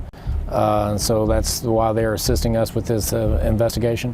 While the body had been burned beyond on-site recognition, some things were readily apparent. According to the reports from the officers on the scene, the arms had been severed at the elbows and the legs had been cut off around the knee. Those parts had been placed in plastic trash bags and placed on top of the torso in the kiddie pool. The head had also been removed and placed in a plastic bag that had been tucked into the corpse's armpit. The torso cavity had also been cut open and the internal organs were visible. The body was Oh my God. So that is very satanic. So not only are you a murderer, you are a ritual murderer, right? You're a ritual psychopath, right? So it wasn't about you just unaliving this woman. You tried to, according to the things that they said, the severing of her limbs, the severing of her head, and the opening of her chest cavity, you was trying to extinguish her life force. You was trying to remove her existence. It was more of a soul destroying ritual, right? This is insane. Like, this is crazy. We have seen a lot of psychopaths in history, especially those particular type of ritual serial killers. They tend to have identifiers that let you know what was their intention, and it's not just a basic unaliving. At this point, it was meant to a statement. It was somewhat of an offering, right, to whoever this person prays to. Very satanic, diabolical stuff. I'm already getting sick to my stomach. Let's go on. taken immediately for autopsy, accompanied by Texas Ranger Trace McDonald and detectives from the Grapevine Police Department. The autopsy was performed by Dr. Tasha Greenberg of the Tarrant County Medical Examiner's Office. Detectives remarked during the autopsy that the body still smelled strongly of gasoline, probably because the fire had been extinguished before it had a chance to consume all of the accelerants. The quick dousing of the fire also partially preserved some of the victim's clothing, including blue jeans and a gray t-shirt that read Texas Women's University. One hand of the victim had been charred completely, but the other had suffered less damage, still showing paint on the fingernails and, most importantly, providing an opportunity for the crime lab to obtain partial fingerprints to run through their system in hopes of finding a match. The head had been burned very severely, making visual identification nearly impossible. While they waited for the prints to be run, the medical examiner was able to determine that the victim was an adult female, just under 5 feet tall and probably weighing less than 100 pounds. Examination of the torso cavity also showed that the victim's heart had been removed sometime shortly after death. There were no outward signs of exactly how the young woman had been killed. The wound to the torso, the severed limbs, and the decapitation all appeared to have happened post-mortem. By 2:30 p.m. that day, the prints had been matched to Jacqueline Ray Vandergriff, a 24-year-old student from Texas Women's University. Detectives were dispatched to her apartment to check for any clues about her disappearance. There, they interviewed her 3 roommates and found out that the young woman had been devoted to her schoolwork and hadn't been in any romantic relationships since she had moved in. The last time any of them had seen her in person was 2 nights before her body was found. Her room was searched and nothing out of the ordinary was found. Her Mazda was still parked in the housing unit's parking lot. It hadn't been moved in a few days, and within were a couple of purses, each with cash and credit cards within. The vehicle was towed to the police department for additional testing by the forensic professionals. More police were sent to meet with her family in nearby Argyle, Texas, to see if they could shed any light on the young woman, her habits, or relationships. They were able to provide her cell phone number and service carrier. No phone had been found with the body. Police investigators were able to see who she had been most recently in contact with. The first was to her old boyfriend, whom she had broken up with months before. The two had talked recently. He was quickly ruled out as a suspect as he had not been anywhere near Grapevine, Texas, and his alibi checked out. The second number was just a simple text from a woman named Sherry Bogue. Sherry turned out to be a vital piece in putting together what happened to Jackie Vandergriff. She told police that she and 2 other friends had gone out on the night of September 13th. They had gone to the Fry Street Public House, a local bar, while on a night out sometime between 9:15 and 9:30 p.m. Jackie had been sitting at the bar with a bald man in his late 20s, very fit and tan, talking with the bartender. Sherry and Jackie had struck up a conversation and had exchanged phone numbers. Sherry and her friends then decided to move on down the street to another bar, Shots and Craft. A few minutes later, Jackie and the man showed up at the bar and came over to the group of young women. Sherry said that Jackie spoke to her quite a bit, and the man kept trying to interject himself into the conversation. Eventually, Sherry and her group moved on, and she had not heard from Jackie since. Detectives went to both bars to retrieve any security camera videos they might have from that night. Police also checked a few doors down from the bars at the Crooked Crust, a local pizza parlor that had surveillance cameras outside viewing the parking lot. Detective Sergeant Mark Shimmick was dispatched to the Fry Street Public House and met with bartender Katie Allen, who not only remembered Jackie, but knew the man. She said that she had known him for a little while and had gone out with him a couple of times, but had not developed a relationship with him. She said that he had been going through a bad breakup and had some issues. Video from the pizza parlor would show the man coming in earlier in the afternoon, purchasing a quarter of a pizza, having a soda at the place, and then heading out, pizza box in hand. Outside cameras would show him headed off down the street where he took the pizza to share with Katie Allen at the public house. His vehicle visible in the upper right portion of the Crooked Crust surveillance video. In the evening security video outside, you can see Charles's silver Mitsubishi Outlander SUV do a quick U-turn and then parallel park along the street opposite from the Fry Street Public House. The silver Mitsubishi seems to match the eyewitness description from the fire at Acorn Woods in the morning that the murder was discovered. At nearly 5:57 p.m., Charles gets out of his car and walks back across the street and goes into the public house. It's less than 3 minutes later that Jackie walks across the street and enters the public house. She would meet Charles shortly thereafter, completely unaware of what fate awaits her.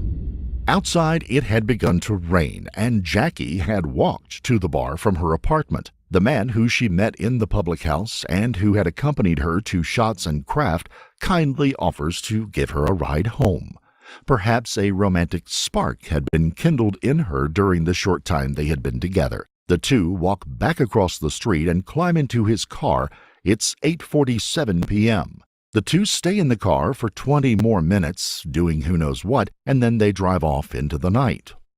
Canvassing the area for more security footage, guided somewhat by the pings from the nearby cell towers that her phone left, they were able to track the movements to a 7-Eleven on Oak Street in Denton, Texas. Jackie remained in the car while Charles went inside.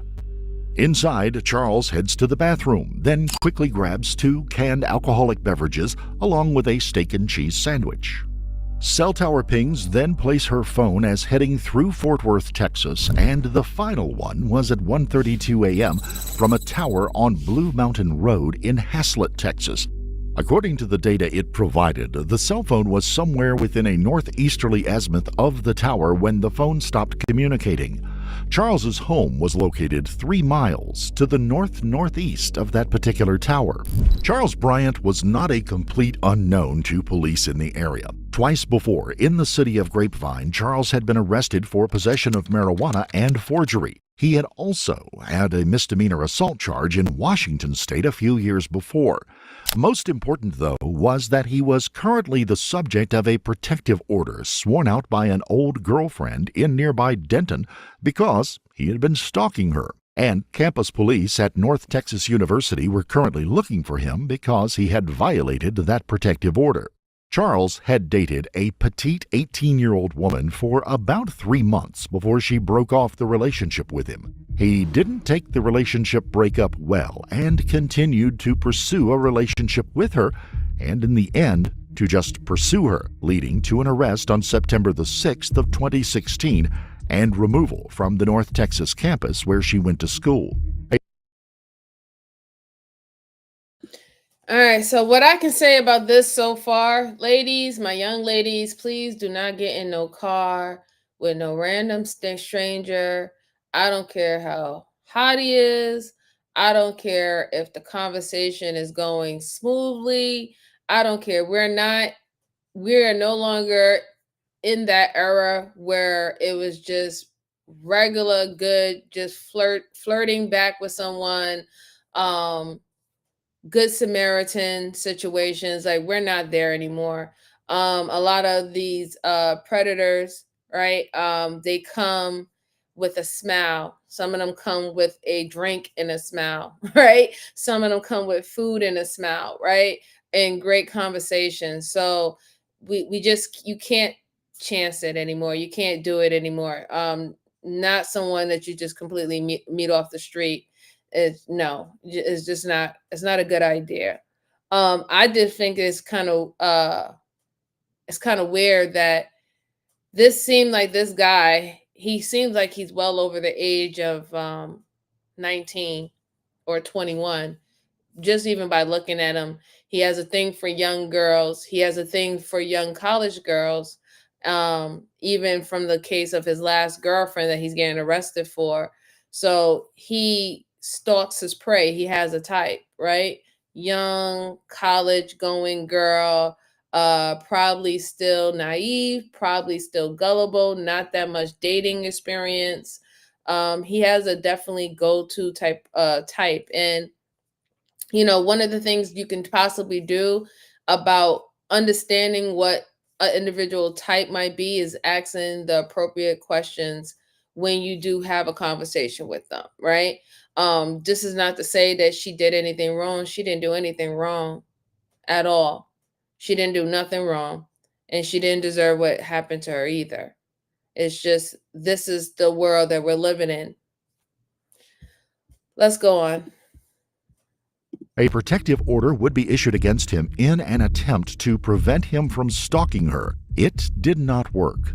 He would return in just a few days, showing up at her dorm with flowers in hand, asking her to take him back. He would leave that campus that day before police arrived, but a warrant was put out for his arrest should he show up on campus again.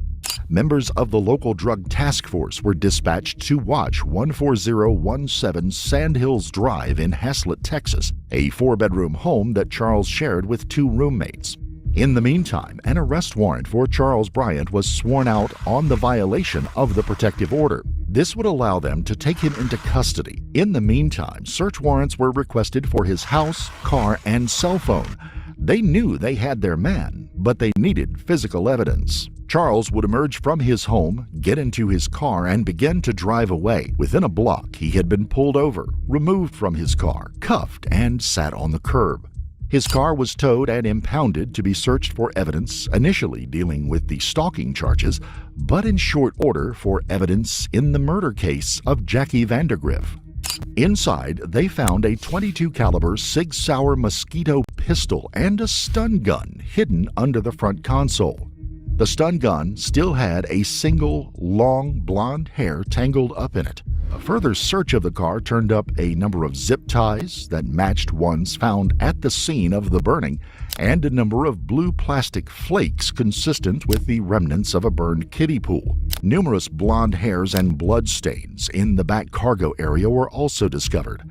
In addition, they found clothes that he had been wearing on the night of Jackie's disappearance. Warrants were obtained for the home and his roommates, who came home during his arrest. They cooperated fully with the investigation. Inside the house were found 4 large plastic kiddie pools in 2 of the spare bedrooms, each being used as a small-scale marijuana growing operation. Out in the backyard, a blue kiddie pool matching the one at the burn site was found, set up for Charles's dogs to splash in. There was also a circular spot in the grass nearby where another kiddie pool had recently been placed. Detectives would later use satellite images to view the backyard from above and were able to determine that in the past there had been 2 matching pools in the yard, each blue with distinctive cartoon fish on them. In the trash can, they found a bag containing a black satchel matching the one that Jackie had been carrying that night, emblazoned with the Texas Women's University logo on it. Another zip-tie flexicuff was found in the trash as well, with blonde hairs caught up in it. Inside the closet in Charles's bedroom, a large K-bar type military knife was found along with a small red plastic gas can.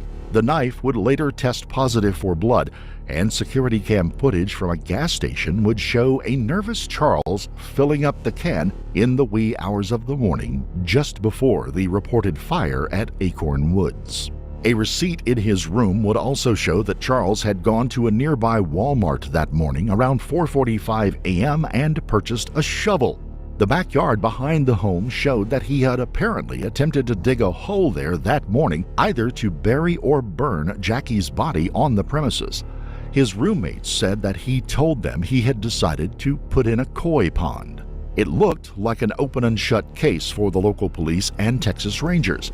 Charles was brought in and interviewed by 2 detectives and a sergeant. They laid out the evidence they had, and Charles never tries to refute it. He just maintained that he didn't remember doing it. It had to be me. Obviously, it all points to me. I can't recall that. I don't know why I would. Someone I don't know even. But the thing about it is having the conversation with Yeah, them the every following next day. day. I get it. Yeah. And I think I'm So, reference to Caitlyn. why in the world? Charlie, you want something to drink? Okay, so just because he's like pretty much, yeah, it has to be me, all the evidence points to me, but he still doesn't want to deal with the consequences for what he did to that woman, right? That's why he's saying that he doesn't remember. He's trying to lead on to that he was not in his right state of mind, that he probably went blank. He's trying to lead on to having mental issues. And this is the reason why he should not go to General Pop and have to deal with the actual charge for what he did. No. This is someone who has mental illness. So he needs to go to the medical facility and be treated with kitten gloves. That's his only reasoning why he's acting this way, right? And being so quote unquote open about, yeah, I did it, because he thinks he's going to get an insane charge, right? An insane conviction. And he's not. He's not, because eventually, while we going to look at this investigation, I'm sure he is going to say a phrase or a statement that is going to let the detectives know that he was well in his state of mind about the actions that he inflicted on this woman. He's going to. They always do. But let's go on. Thanks, man.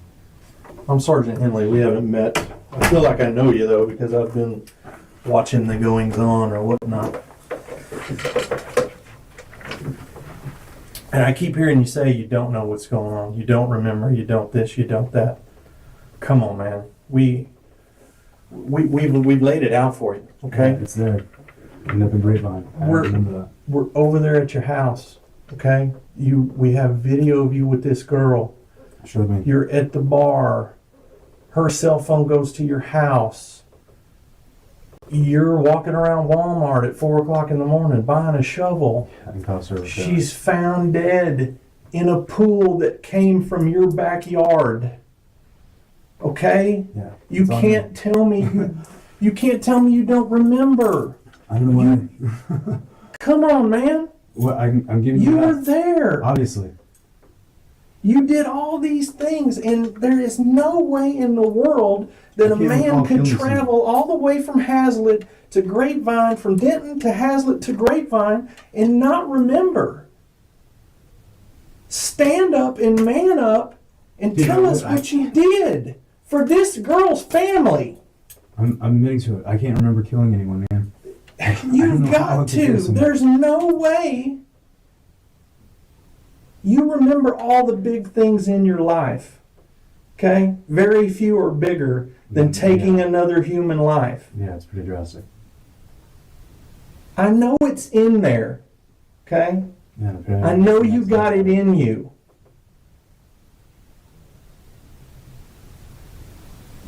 I don't know how. Talk to me. I'm trying. Tell me. The past hour and a half, I've been racking my brain.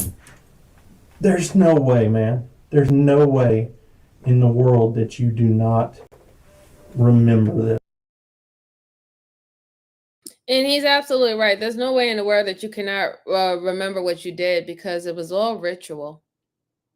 Like I stated before, everything that he did to that woman was a ritual, right? It wasn't just a random, I'm just going to strangle her because she wasn't putting out and she got afraid and she said she was going to call the cops when I tried to force her and I strangled her. No, that's not what happened. You set out to pick some woman, especially a young woman, from the bar, get chummy with her, get close with her, and you planned it out to do this ritual murder of this particular woman. Why would you even have one of your plastic pools that you use for your doggies? Why would you even have that in your truck or in your car, right? Why do you have zip ties in your car? Right? You had a stun gun, and I think he had another little weapon or something in his car. Why did you have that in your car? What do you need a stun gun for?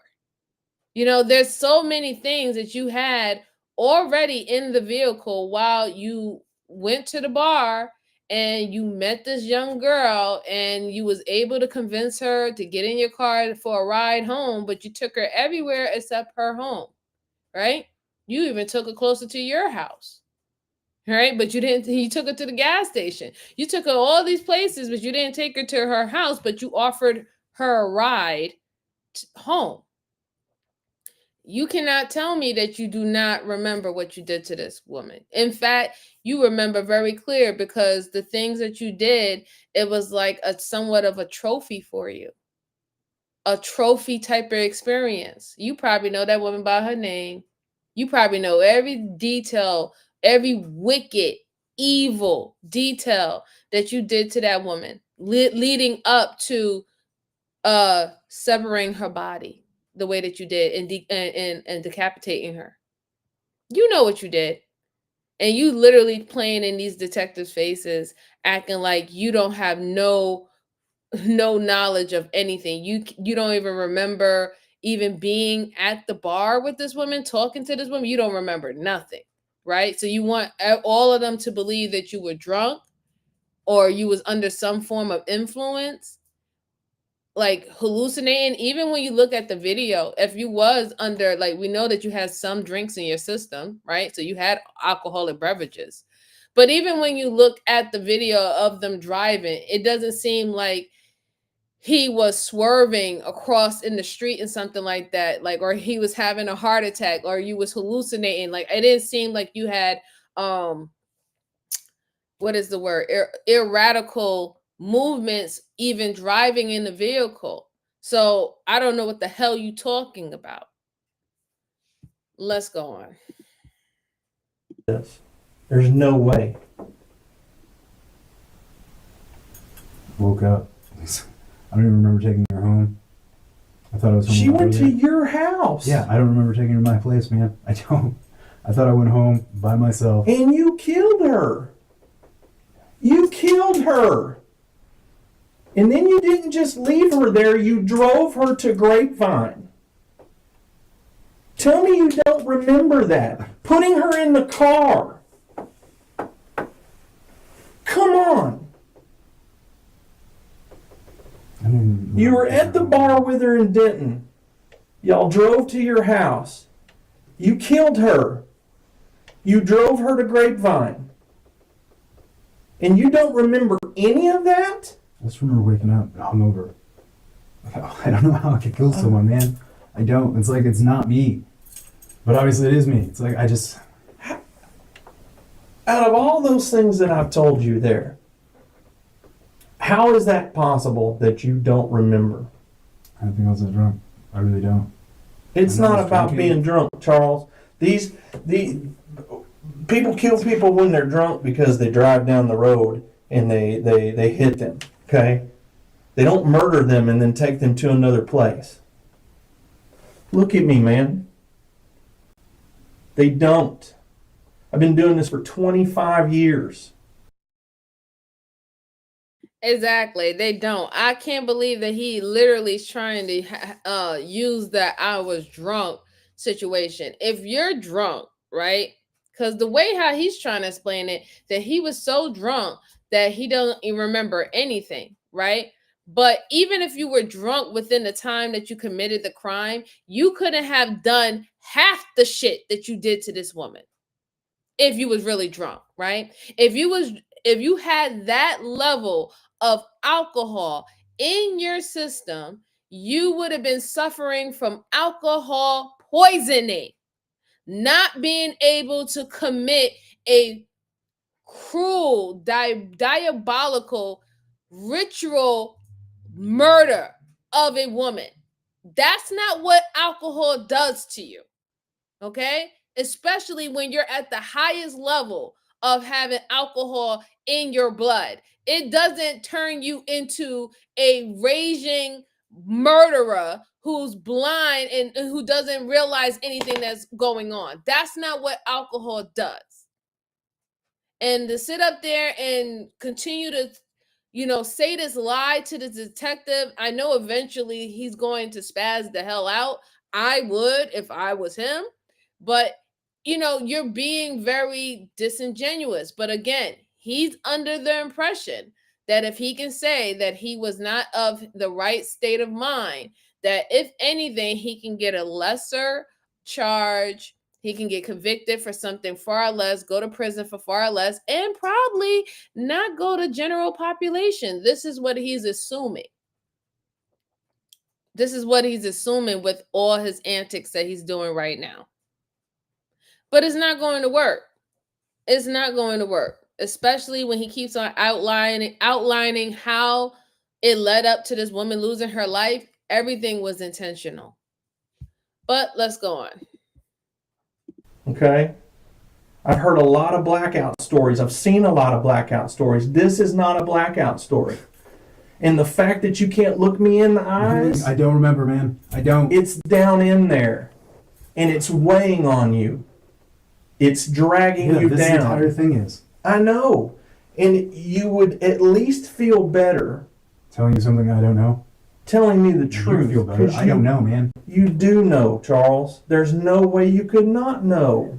They had their man, but what they did not have from him was him actually saying that he committed the crime. They needed him not just to admit that the evidence looked strong, but to actually tell them how and why he did the crime. The Texas Rangers sent in Jim Holland, their expert at interviewing suspects, particularly those involved in murders. He first worked to establish a rapport with Charles, sharing some anecdotes about fitness and the dating scene. JB Holland, Texas Rangers. So I'm kind of egocentric, so let me talk about me. Is that all right? They're very smart to bring in this this particular investigator, because off the back, him analyzing this man, he could see that this man, this murderer, is a egotistical individual, probably very high on psychopathy, very high on narcissism. And he's going to approach him in a way where he is going to stroke his ego or make him feel comfortable that he is also speaking with someone who has a very big ego, and the entitlement aspect that someone who do have high levels of narcissism would display. That's why they're bringing this particular guy in, because you seen how when he was with the other detectives and they came with the more of the we understand, everyone make mistakes, type of approach, he wasn't biting it. He was just like, I don't know, man, I don't remember anything. He was very nonchalant and wasn't budging. Now, by bringing someone who can probably understand his level of narcissism, his level of psychopathy, pretty much able to pick things that is important to him, especially referencing the fact that he keeps himself well in shape, and he's really concerned about looks and how he is perceived.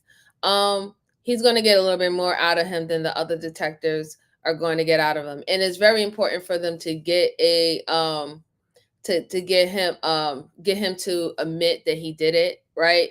Because that literally is a seal the deal situation when it comes to the prosecutors, and also it will prevent mistrials. And I have explained on this channel how much prosecutors, defense attorneys, even their clients, people really do not like mistrials, because a mistrial can work in the favor of a criminal, someone who actually did something wrong, and it also can work in the favor of someone who's also innocent, right? And stop the prosecutor for actually getting the conviction that they need. It takes time and money and re-adding things into discovery. So you really don't want to go through a mistrial. So having things concrete, having the evidence speak for itself, having the confession, that will literally seal the deal. No mishaps, no nothing. And it's just better. That's just a better way to operate going forward with any of these cases, to make sure that you get a confession, make sure you get the timeline correctly, make sure that if the suspect has any items or things that was used in this incident, that you can retrieve that, right? So that can also be added into discovery as evidence. It's very, very important. And I do see that a lot of people dealing within law enforcement and also with the law of the land, they're also taking this route going forward, because we see when they don't do it and they have a mistrial or misinformation, evidence get tampered, what happens? The state pays, the taxpayers pay, the lawyers get rich, and justice is not served. But let's go on. If you don't mind. I seem like a cool guy. Do what? Seem like a cool guy, so I'm all ears. Well, I guess I try. Maybe I don't try. Maybe it just happens. I don't know. And the nice thing about my job is when I get an assignment, everyone kind of bends over for me. So if I need something from the lab, let's say another ranger is trying to get something run to the lab and they say, hey, it's going to be a month. Well, I can call up and say, hey, I need that. And man, I got people popping out of bed and everything like that. And that's a good thing about, working directly for the governor. The bad thing is you get phone calls all the time and you're getting flown all over the place, and he expects results.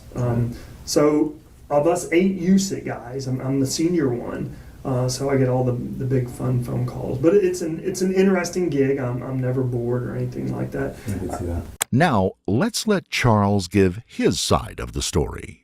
Tell me what's going on today. Why are you wearing the Village People outfit? Right. Tuesday, it's like. They didn't have anything else for you to wear? That's it. I was wearing my shorts and I'm like, oh, I got to change into this, but I don't mind. Yeah, it's crazy because I really don't remember meeting this girl. It's like I met her at Public House and. A public house? Yeah, it's a bar in Denton. Oh, okay. And it's like we left there and I thought we kind of parted ways, but we were at another bar drinking and I doubt that apparently she was with me. We came back to my place and I don't remember driving home with her, which is insane. But yeah, because I got a text like the following day because like really I just found out yesterday it's like oh, you're our lead suspect and she's dead. I'm like, that's fucking insane. But one of my clients, she texted me, she's like, oh yeah, there's a body found and it's like Grapevine Lake area, and just like we were close to that area. I'm like, that's fucking insane. And I was like, oh, let's just train somewhere else the following day because we're supposed to train on Friday morning.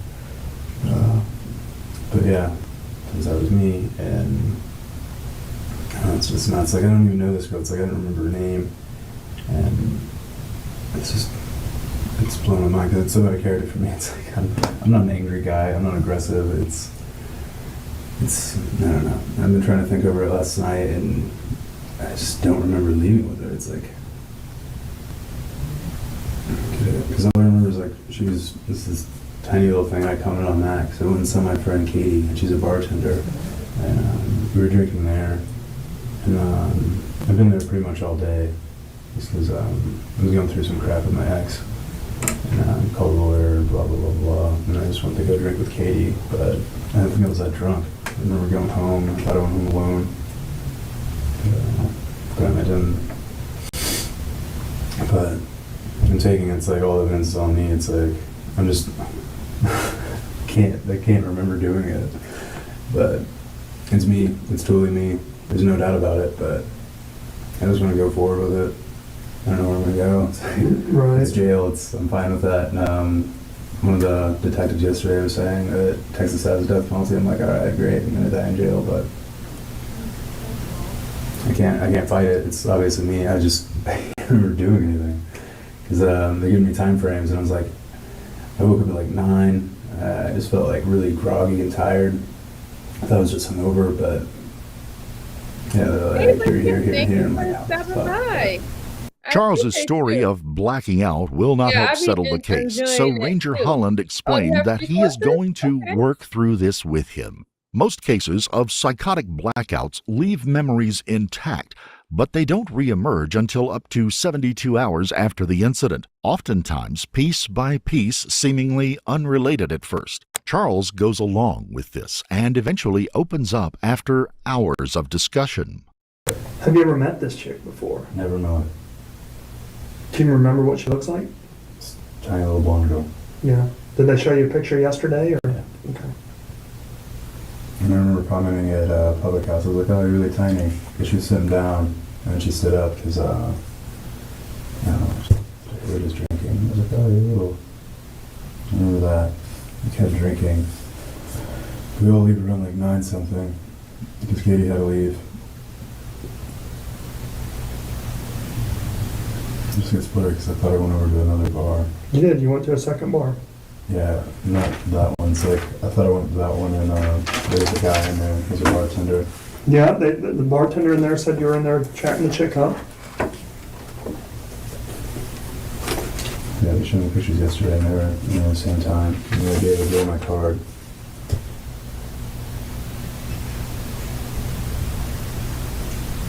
I don't know why we leave together. I lied when I kill someone. I don't. I don't know how that would escalate. And so there's a zip tie. It had her hair on it. Well, you know what gets you.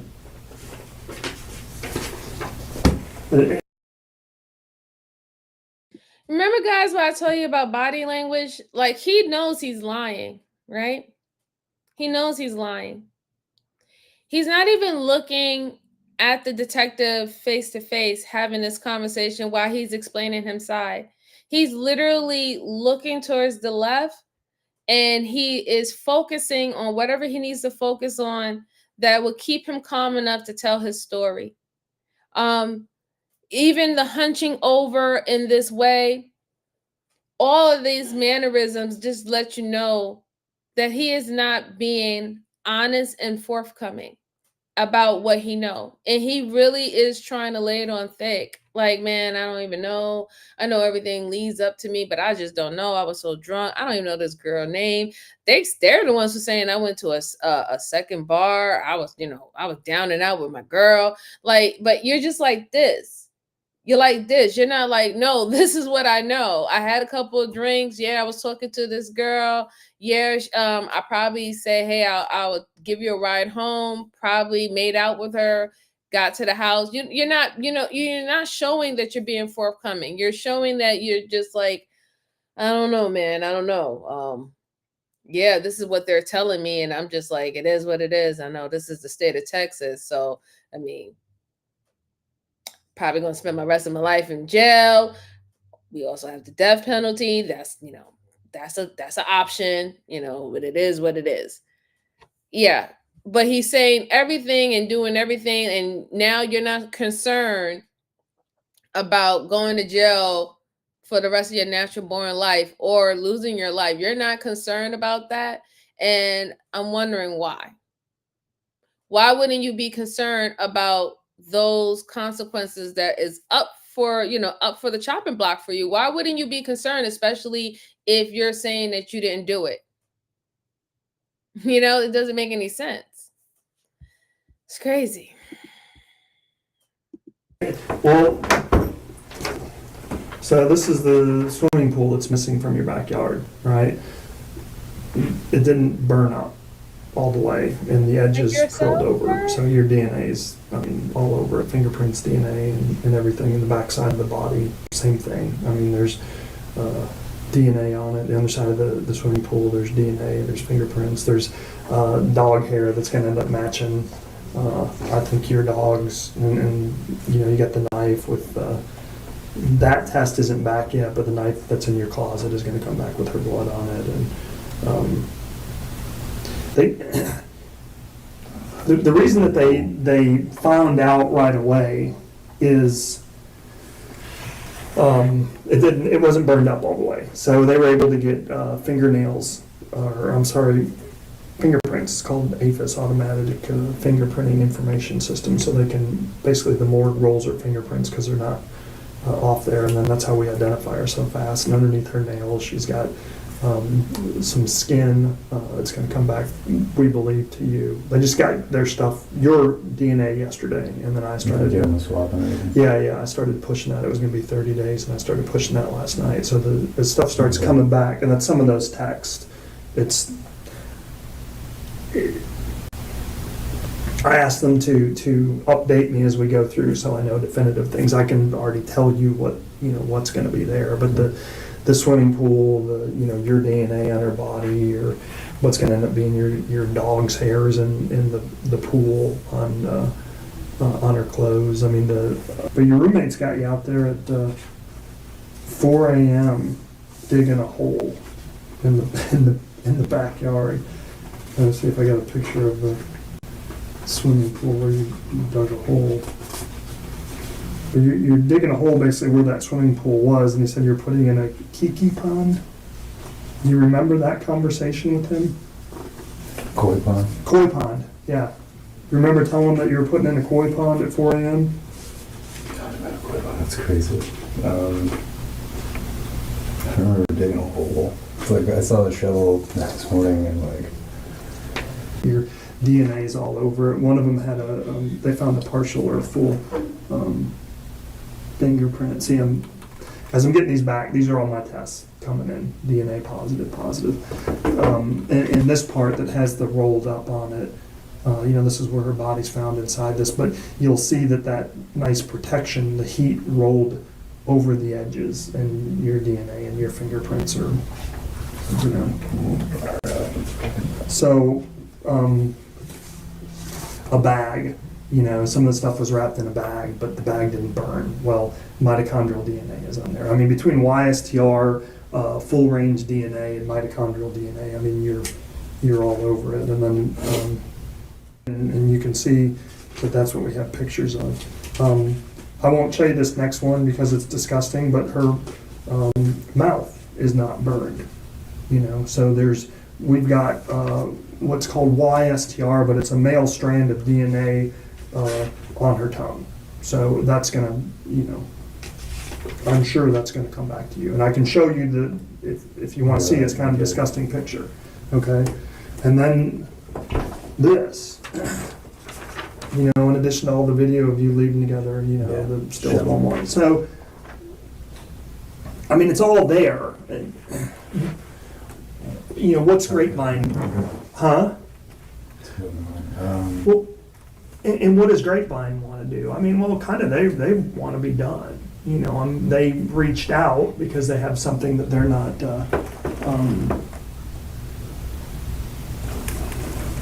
Okay. Blood on knife matches victim's blood. That's what was recovered from your closet.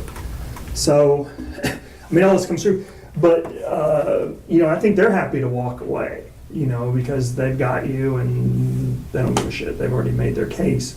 But I'm a little bit different because I study people, and I try to me, unless you know every answer, then you don't know what happened, all right?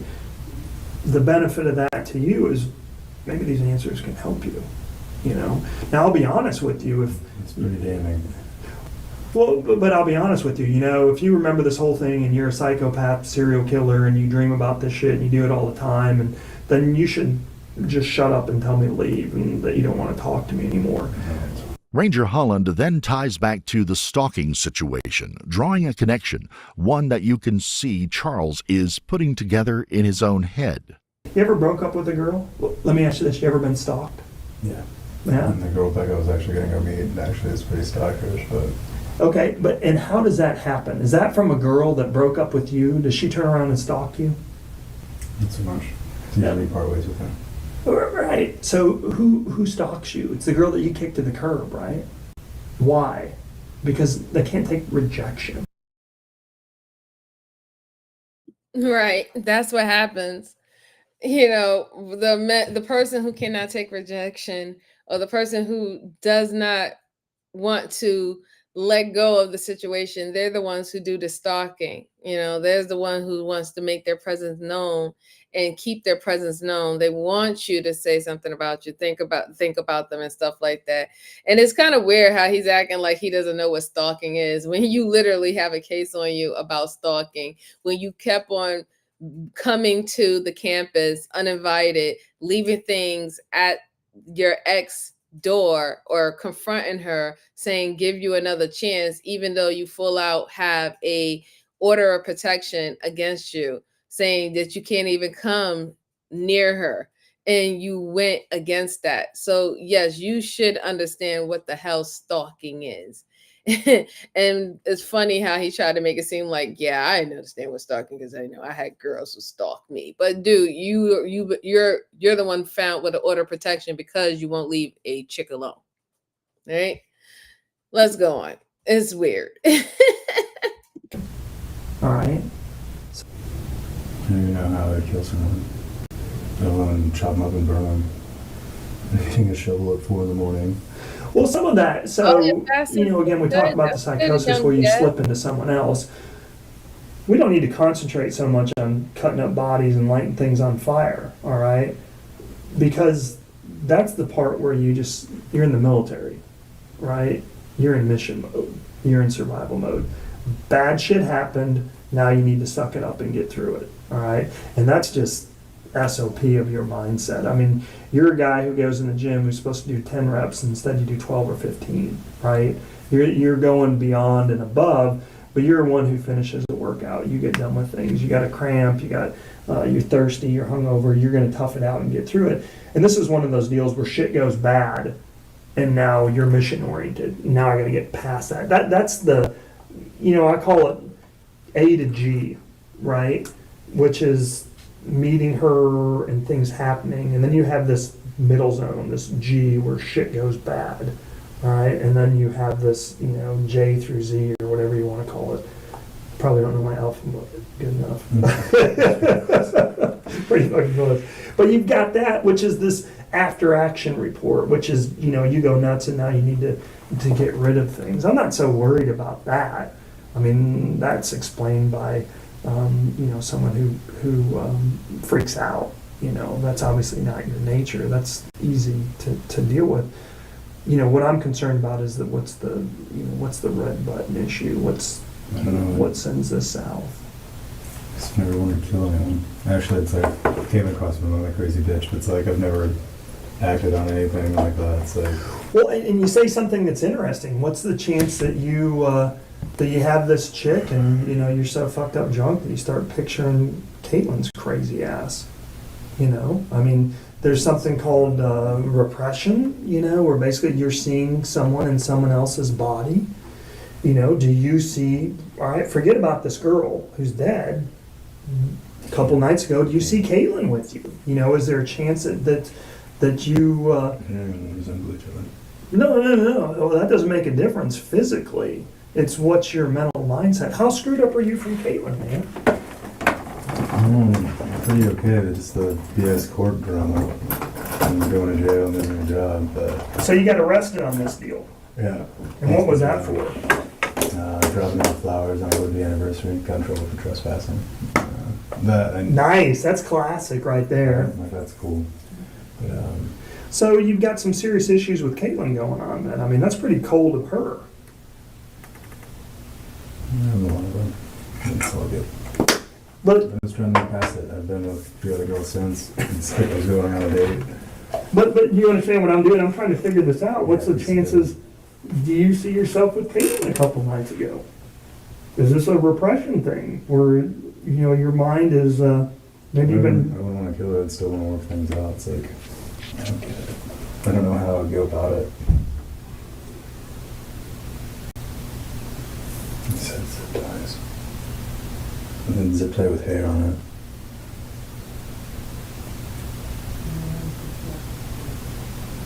Maybe I can chop her out. In the pool, so.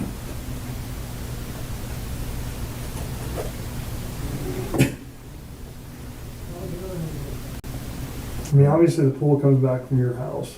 Yeah. Obviously because of the blood and everything else, you know, she's been in your vehicle. You got the bloodied up K-bar knife, I mean, in your closet. Charles would end up standing trial for the murder of Jacqueline Ray Vandergriff. He would be found guilty of first-degree murder and be given a life sentence with an additional 20 years for tampering with evidence. In a search conducted by law enforcement of his home computer, it was shown that he had made inquiries how to remove a person's heart, how much formaldehyde would it take to preserve a human heart, and how to use clear resin to make an art piece. All of the searches were made before he had even met Jackie.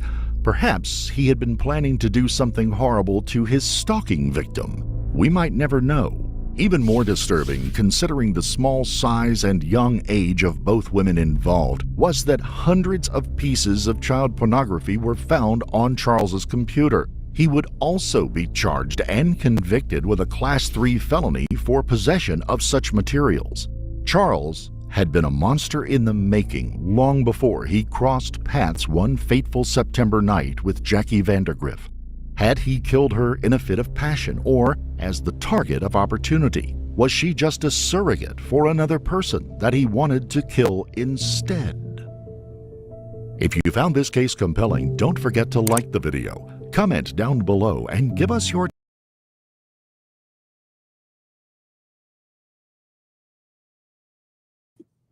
Woo. That was a tough one. That was a real tough one. I'm glad he got the time. I really think he should have got the death penalty. I'm just going to be perfectly honest, but I am glad that he got the time that he did get. It seems to me that I was right about the ritual situation. It seems that he was trying to make a makeshift of that poor young lady's heart to have a trophy in his house. It definitely seems as he was thinking about all these things to do to his ex, but he just got enough courage or liquid courage to go through with the things that he'd been thinking about for a very long time. And it's unfortunate that Jackie was the first person that he wanted to see if he can actually get away with it. It's terrible. What a what a demon, right? Like what a fucking demon. Excuse my language, but what a demon. There's no words for that. And then the bad thing about it is there's a lot of people that's like that's out here, right? There's a lot of people who have that in them. And shout out to that last detective because he was able to get him to open up. It was the way that he was going about it, saying, hey, you didn't really, since you don't really care about this girl, you don't remember this girl name or anything. Was you thinking that she was your ex? Did you think in your mind or play it out that this is what you would have done to your ex if you would have access to her? And the reason why he went in that route, because if he could have got him to say, yeah, I would do that, zip tie her and all that stuff like that, that's what I would do to my ex for all the problems that she's causing me by getting the police involved and getting order protection against me by not being with me and doing what I want her to do. I would have did that. By linking that would have given the motive as into why he did this horrible thing to Jackie, because obviously Jackie's not the one who done anything to him, but she did have some of the attributes of his ex, being young, probably being smaller than him, being college orientated. These things was very similar that they had, that him and his ex shared. And that's why she became a target. And it's unfortunate she was at the wrong place at the wrong time and speaking with the wrong person. But at least something was given down to him. Something was given down, because we do see many cases where people actually get away with it. Many cases where men actually do get away with, unaliving someone in a horrible way. Pretty much, putting their body in tar. Like, you remember that last case that I did a month ago, where the guy put the lady's body in tar, and that's because he worked at a plant where they had these little tar pods and stuff like that, and he knows that once you put the body in there, you're not gonna ever see anything, no traces, no DNA. Everything's going to be gone. Like, normally you'll get like teeth or bone. You can't even get that when you put somebody's body in tar. But this is the situation that's in, and it is really scary out here. So I will tell ladies, please be safe. I will also tell men to be safe too, because men are actually being set up by women, and also involving other men to have horrible things like this happen to them. So all around, in general, everybody should just be safe out here. Right? People are not what they seem. And like I said, these individuals who do things like that, they come with a Coke and a smile. They definitely do. A Coke and a smile, and good conversations. So just be wary. All right, guys. So I have one more video for you guys, and I'm going to let you good folks go and enjoy the rest of your Wednesday. And thank you so much for rocking out with me. By me coming back, my first time coming back after a month. I truly, truly appreciate you. And just make sure you're hitting the like button for me. Like I said, share this out to anyone who is interested in the breakdown of these cases and, the commentary within the chat. Please comment. I truly always appreciate it. And here's the next one that we have, the last and final case for today. So this is when a cop realized that a teen might actually be the killer. And it's funny because this is across 2 different countries, and we're going to take a look into this. And make sure you're hitting this like button for me. Thank you so much. Here we go. Before we begin, we would like to extend our deepest sympathies to the family and loved ones of Nicole Jones, a mother who took in her adult son and the troubles that would follow him. Juarez, Mexico is one of the world's most dangerous cities, a border town with a heavy drug cartel presence and rampant crime. On May the 8th, 2 American citizens, a man and a teenage girl, were spotted attempting to sell jewelry on the streets of that city. The two were quickly picked up by Mexican authorities who wanted to make sure the man wasn't attempting to traffic the young woman. There was no way they could have known that the 2 people they were taking in to protect were actually involved in a heinous crime some 1,700 miles away. The 2 quickly identified themselves to Mexican police as 33-year-old Jonathan Jones of Sylvania Township, Ohio, and 17-year-old Caitlyn Coons of Canton, Ohio. Caitlyn explained that she was with Jonathan willingly and was in no danger. While the officers were verifying their identities, a search of the car they had been traveling in turned up a very small amount of marijuana. Jonathan told the officers the marijuana was his and that he had been told that possession of such a small amount in Mexico was not against the law.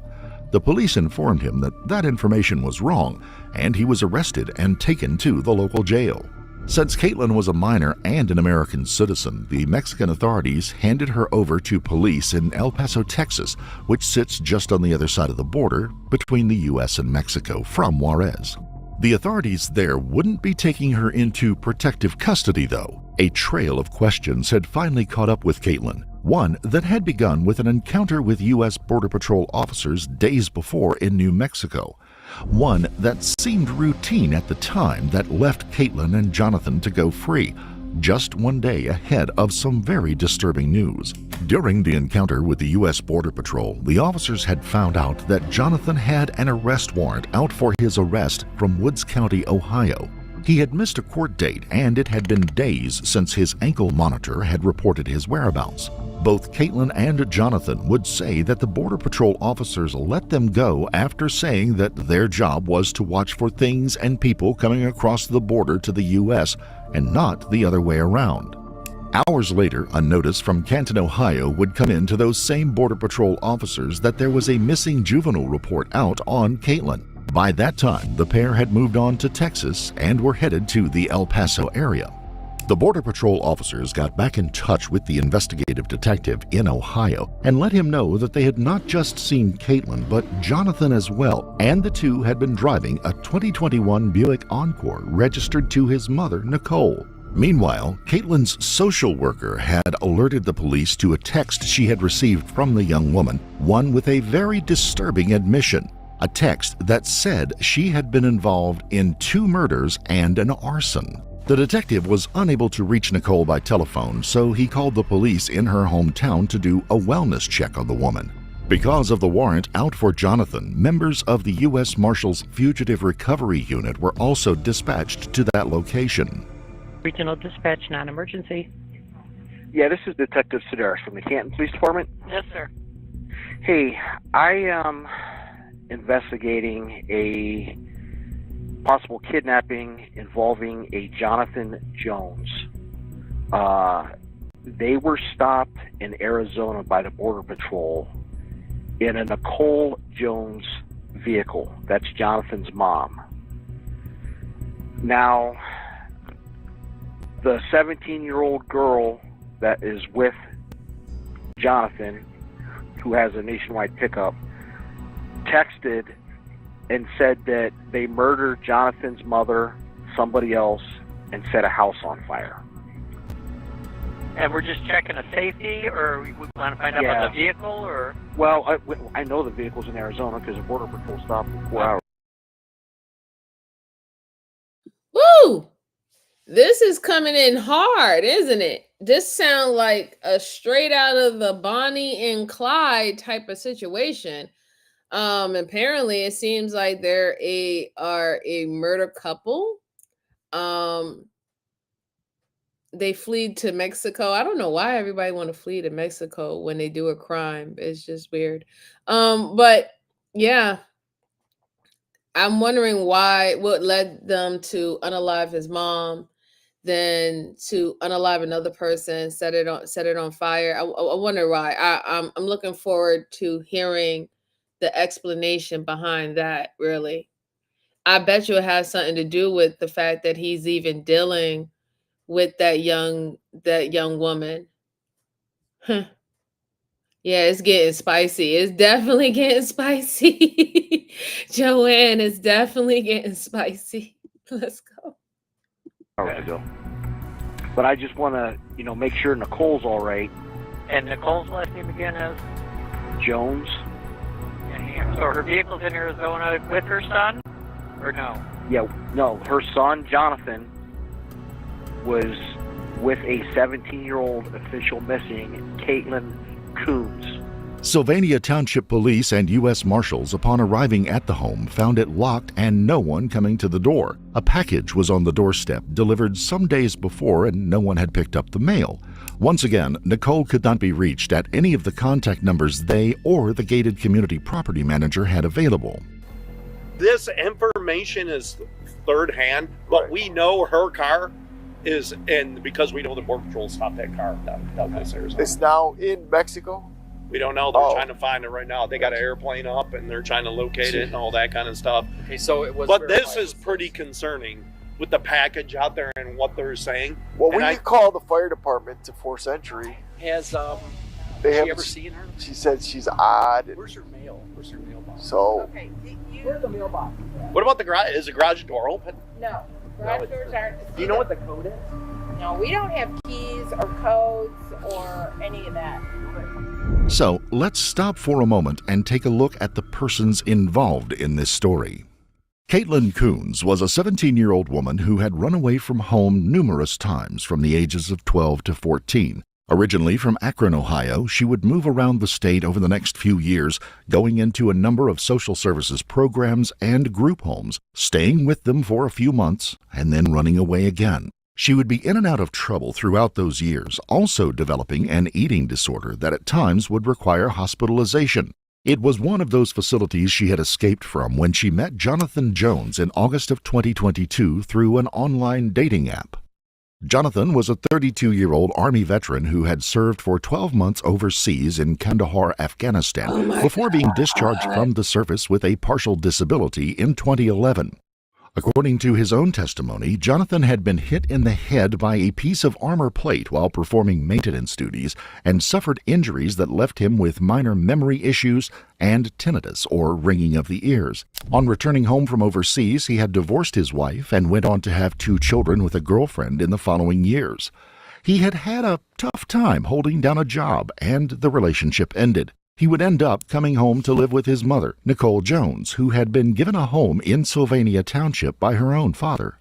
53-year-old Nicole Jones was twice divorced and spent most of her adult life working as a phlebotomist at the local hospital. Abusive relationships had taken their toll on her over the years, and she was unable to work. She spent most of her days within the home. She was very devoted to her son and apparently had become very protective of not just him, but the life they shared together.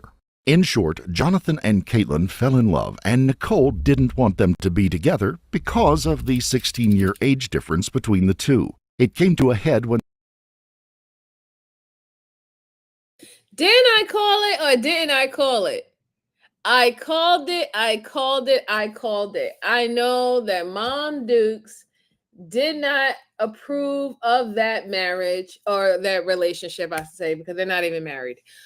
She didn't approve of that relationship, and whether or not, if anyone wants to believe that she was being a Hoover mom to a grown man due to him suffering an injury while he was overseas serving our country, and apparently he was honorably discharged, or medically discharged, I should say. He was medically discharged due to his situation.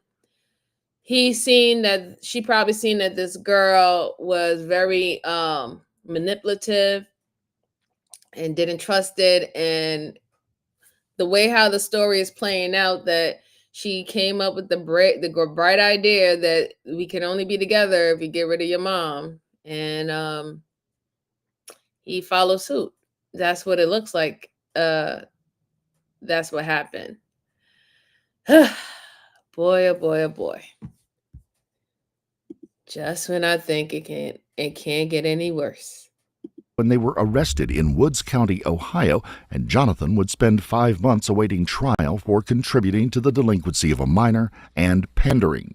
Able to finally make bond, Jonathan returned to his mother's home, now with an ankle monitor on and under court orders to not have any contact with Caitlyn. It didn't take long before Caitlyn showed up on his doorstep and Jonathan snuck her into the house where she hid out in a bathroom.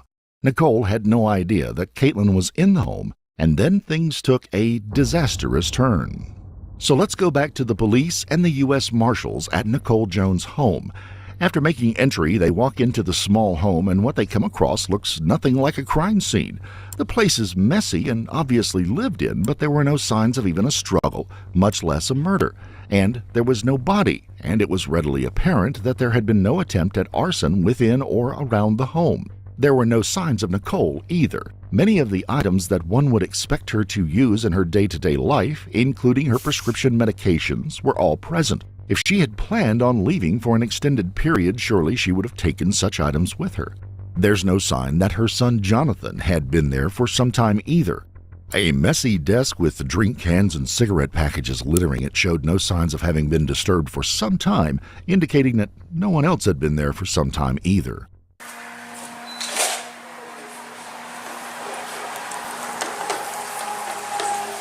Police department!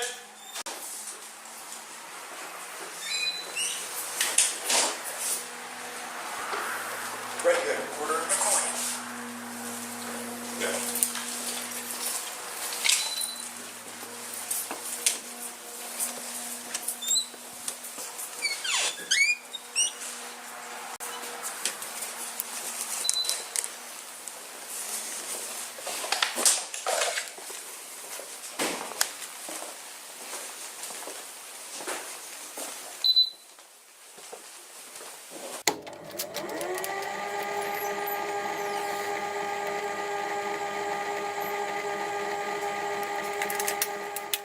Yeah, that car's in Douglas, Arizona.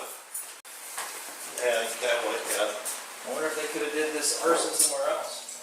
How about the garage? Did you guys check the garage? Yes. Anything in there? You would have heard it. No, I meant, is there any vehicles in No. there? So this right here was rotted.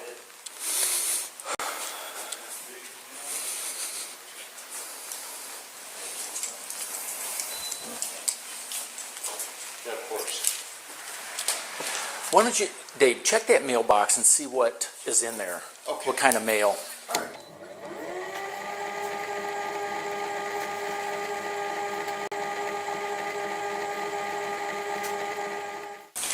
Yes, the detective from Lake said that this guy was supposed to move in to take care of her. This other detective from White House, or from Lake, said that he ran into John and Caitlyn in January in their jurisdiction. So, and he said she's the brains of the operation. The officers and marshals are left to wait for a forensic team to arrive. They know that just because something doesn't outwardly look like a crime scene, it doesn't mean that there aren't answers to be discovered. The men discuss what they know about the case and the people so far. One of the marshals joins back in with more insights into the case. It says, I just killed 2 people and I did 2 arsons. I'm in deep trouble and they don't know I'm away from Ohio and about what and that was kind of the end of it. But that's there's the money? That's Is that her holding the money? I don't know. I'm guessing this is her phone because clearly it says, right, Caitlyn, whatever. But so Canton PD detectives are working that side of it. Jesus. All right, that's why we're going to get a detective down here. Hey, mom's probably in the trunk. And what? I said, that dude's mom's probably in the trunk. Oh, who knows? I mean, I don't know what income, maybe she, they milked her for that, or who knows. But I'm saying if they don't have a car, I wonder if they could see if they could put a locator to stop it at the border if they're trying to cross the We've already done that and they got airplanes up right now. Oh, awesome. So, I don't know, man. I think this is definitely the situation. Mm-hmm. It's, not going to look good. No, I don't think so either. Now, let's shift our focus south, far south. Mexican authorities have handed Caitlyn over to police in El Paso, Texas, and they have alerted them that within the seized car they found Nicole Jones' wallet, social security card, her credit cards, her ID, and health insurance information, and a camouflaged backpack with burgundy stains on it. Caitlyn, now being held in the El Paso Border Patrol office, is taken into a room for questioning. FBI Special Agents Colette Baumley and Hannah Mazza come in. They are well aware that something has happened, but they need information about what really went down in Ohio and along the way to Mexico. They know Caitlyn has that information, and to get it, they try to build a rapport with the young woman first in hopes that she will open up. So we're here because we just want to talk to you, figure out what happened, how you made it down there, if you were treated okay, because obviously... I don't really want to talk about it. I already talked to the police about it. In Mexico? Yes. Okay. They have a translator. So what Colette's trying to say. You already tell that she's defensive. She got her arms crossed, so she's not going to be forthcoming when they're asking her questions. The reason why they have female detectives is because she is underage. They'll feel that she will feel that more comfortable speaking with females, or probably open up a little bit more about females, especially if they start to lean in to have conversations whether or not if she was forced or if she was actually kidnapped by this person. That's what they're going to lead into. But truly, from what the other police officers and detectives were saying, yeah, she seemed like quite the mastermind about everything. Because at the end of the day, if the guy's mom was literally devoting her life to him because she was divorced from his father, she had very bad abusive relationships, then her son coming home, and she was now just focused on, her son coming home and whatever life or the life they had with each other in the household. That's what she was more concerned about. So it seemed like the guy was in a position where he was being coddled by his mom. The only one that would have a problem with him being coddled by his mom or not getting him to do or move the way that they would want him to move would be this individual, this young girl. So to me, it leads off for her being the mastermind of this whole situation, especially the robbing of the mother and her information. The medical, her having her medical, I'm sure that they had her medical information because maybe the son is on it, you know what I'm saying? And he needed that information, especially if they're going to go to Mexico. This is getting sad, man. But let's see what she has to say. Like our concern. Nothing bad happened. I was just down here for a week or so, and then when I went to go use the bathroom, that's when the Mexican police pulled me aside and was like, "You're gonna have to come with us. You don't have a traveling visa." Okay. That's what happened. And besides that, nothing else happened. I've been to a couple Mexican restaurants. I slept at a couple motels here and there. That's it. Okay. There's nothing deep, I went on a killing spree. No, it's not what happened. Okay. And I came to Mexico because I was looking for a new beginning. The two FBI agents are kind to her and continue building a level of trust. They spend time discussing her relationship with Jonathan, asking if she cares about him, and taking a few minutes to hear a story of how he had taken care of a stray cat the two had taken in before his arrest in October the year before. Who were you traveling with? The person, he ended up having to go to jail because they found marijuana in the car, even though Border Patrol let us go with it or whatever. That was Jonathan, right? Yeah, Jonathan Jones. And I was with him, and they took him, and then they said sometime in Mexico, apparently you can't be alone in Mexico if you're a child. And I was like, well, I'm about to be 18, and I'm literally in Ohio, USA. When I was 13, that's when I was allowed to go off on my own. So okay, so Jonathan, and he, I think you mentioned before, that's your boyfriend. Mm-hmm. Okay. How did you meet him?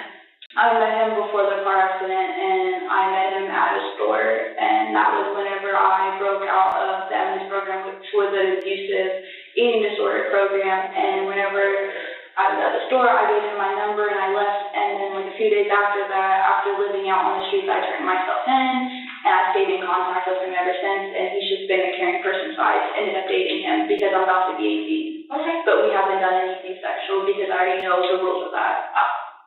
Just sounds like he was a friend, right?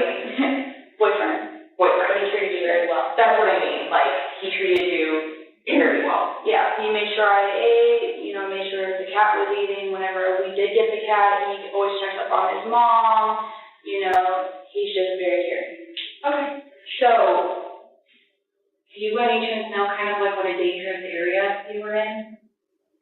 No, I did see like the military and the police drive by and stuff, but like they were driving around so frequently, like I didn't think anything was gonna happen, and like I know how to defend myself because like I grew up in the hood of Ohio, so like I know how to fight for myself. And I've been in fights with girls my age. That's the reason why I don't become friends with people my age, because it's just I don't understand them. Right. So I get it, and I have no doubt that you can defend yourself. They then turn the questions back to test the waters with Caitlyn about Nicole. Does Nikki know that John is in jail in Winston? I don't know. I haven't talked to him since he got taken away, so I don't know if he called her or if the police called or what happened with that. I do not know. She knows everyone. Yeah, like I said, we offered her to come with us. Right. When was the last time then that you talked to her? Well, there was some lost because of Mexico. So then mine was the only one working, but then mine kept glitching out. So we didn't really have working because of Mexico. Probably because you were with the Mexican network. So probably about Mexico was launching to talk to her. When did you want to talk to Nikki before? I think it was right when we went to Arizona, when we talked to her. But I don't know when that was. I just know it was right before we got to Mexico. She's leaving out the biggest fact that you're literally taking someone who has an ankle bracelet, who has a court date that was coming up, and you're taking a road trip with him down to Mexico. Ma'am, a young lady, he's not even supposed to leave the country with an ankle bracelet, let alone he probably not even supposed to leave the state, right? And then to give up this whole lie that you were so concerned or you have a good relationship with this guy's mom that you offered her to come with you. Like, what? You offer her to come with you, but then yet it's her vehicle that's gone. We find you, but we can't find her. It doesn't add up. And then now you're saying that the last time that you spoke with her was back in Arizona, but you don't know when or what the exact time that you spoke with her. Yeah, I didn't speak to her because you know that you did whatever you did to this poor woman and you had her in the trunk. I'm just surprised that you was able to get down through Mexico and they didn't search the vehicle to see that you had a body in your trunk. You know what I'm saying? I'm surprised about that. But then again, if it goes by what Border Patrol said to them, listen, we're only focusing on who's coming in the state and not necessarily who's coming out, then that definitely makes sense, doesn't it? Right? But it's just weird how she's trying to now make it seem like she has some close relationship with this man's mom, knowing that she did not approve of the fact that you're underage and you have a 16-year difference. I don't know. Joanne said, why is she bragging about that? Not flat. Yeah, I don't know. I don't know why she's bragging about that. I have no clue. But the things that people try to utilize to make themselves feel better and big them up, it's gonna vary. Let's go on. We talked to her as we were making our way out to, Mexico or whatever, but then she was talking about, she's busy, she doesn't want to talk, going on walks. Like I said, she's a busy person. I'm not going to keep an old woman. I'm not going to get yelled at by somebody. So we just kept traveling and stuff, and we were like, maybe she just is doing her own thing with, not bother her. Got it. That's how that went. Okay. When did you guys leave in Ohio? I do not know that either. You don't know? And a guesstimate. I don't know an estimate either. I just know that we entered Mexico a week ago and that we went through some states along the way. Okay. I don't remember the states. I know one of them was Arizona. I know that we were in Texas at some point, and I know that we went to Mexico. That's all I know. I can't give you the exact dates because my brain doesn't let me process that because I have a brain injury. The agents let Caitlyn know that an old boyfriend of hers had alerted authorities when he had received messages saying that she had done some terrible things. I understand what you're saying. You're not a victim, okay? I understand that you want to be an adult, and that's fine. I'm going to talk to you like an adult. I'm going to talk to you face-to-face right now about the issue that we have with this, okay? So it says you killed 2 people. Okay, but you understand he has access to be able to hack it and let me finish. Okay. Says you killed 2 people. We can't find Nikki. We don't know where she's at. I didn't know she was missing. And you guys have her car. And you guys had all of her credit cards. I know that she went missing. Damn. So who killed her? We don't know. No, but I want to know who killed her because she was a nice mom. We know she hasn't been seen for a while, and it says we killed 2 people. We don't know if she's dead. Okay, but you're putting that on me when I thought that she was doing perfectly fine and everything. And I told you I didn't send those messages. He's been able to hack my account. What we're trying to figure out is what happened. The funny thing about it is she's so young and and even more younger mentally that she doesn't understand that they would have found out if your ex-boyfriend hacked your phone to send those messages, right? Because he would have to use another phone or some system which probably have a IP address for them to track whether or not if he actually hacked the phone and put those messages on your phone. That's number 1. Number 2 is the lady just explained to you that they found you with all of his mom's important stuff, her medical, her credit cards, driver's license, all the stuff like that, and the vehicle herself. But you're telling me with all of that you had, you didn't know that the mother was missing. Let alone you said that the last time you spoke to her was somewhere around traveling in Arizona going through the border, right? That was the last time. You said that you've been in Mexico for a week. You still didn't touch base with the mom, right? But you have all her stuff. Like, she's not really taking it seriously. She really thinks that it's believable to say, well, I don't know. I didn't do it. Yeah, we have all her stuff, but I don't know who killed her. She was just such a great person. She was such a great person. Who would want to do that? Girl, you've been watching too much TV. Let's go on. I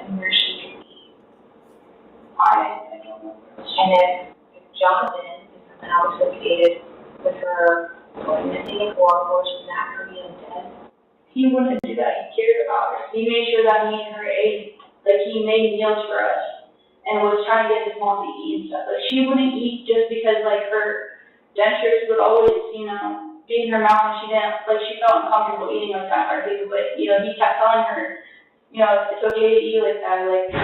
My girlfriend's okay with you. She hasn't eaten it for herself. Mom, come play cards with us. Mom, come do this. We want you to be a part of this. How old is her mom?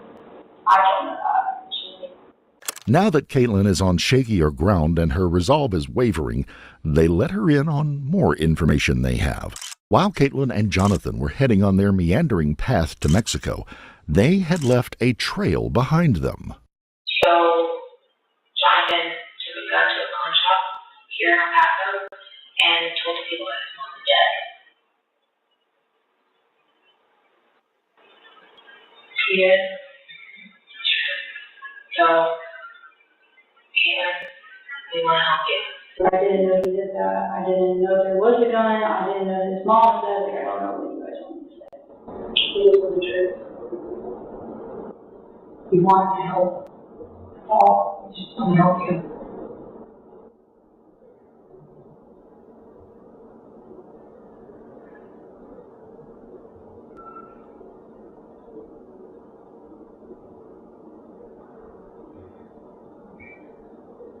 So if she's dead, did you guys find the body?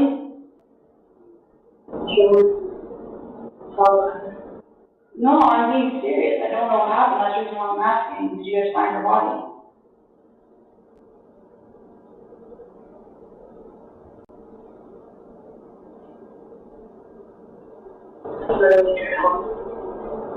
We just told me that it's a little push be waiting to open her doors to you.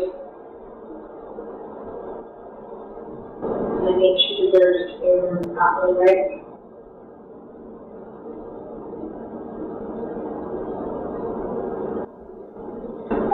I didn't know she was dead, so I don't really like that. I didn't know she was dead. Like, literally, when we left the house and everything, she was fine.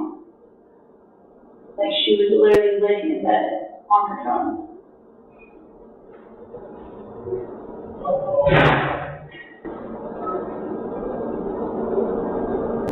So, this is all this to me.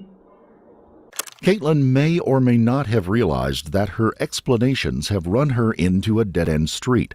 The agents push a bit more, firmly, but still maintain the trust levels they had established with her early on. She's not missing them. I don't know. Also pay close attention that every single time when she says this is brand news to me, I didn't know that she was dead or anything like that.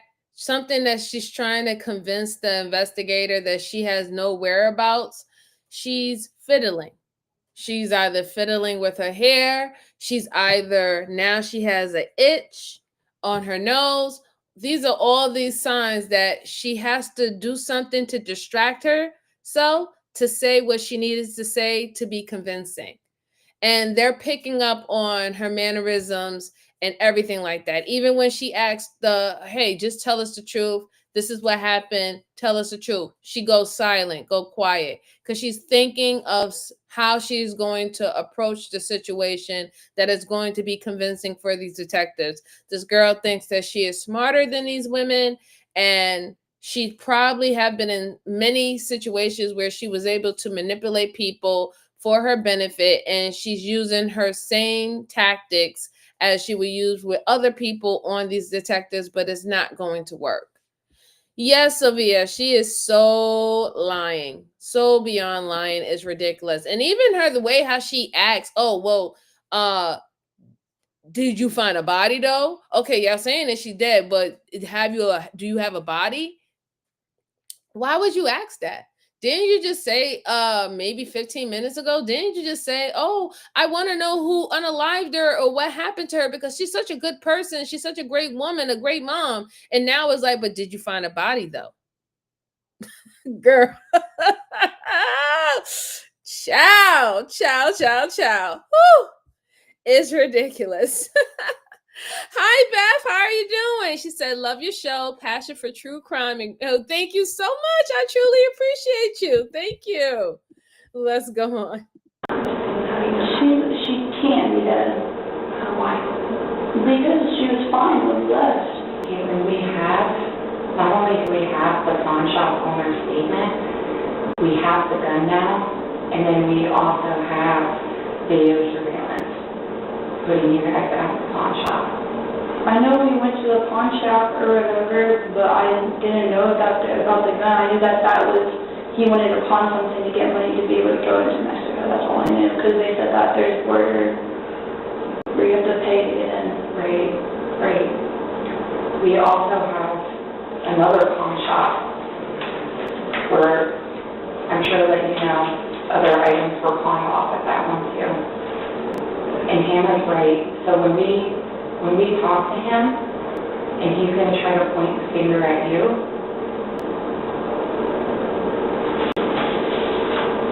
we're trying to help you.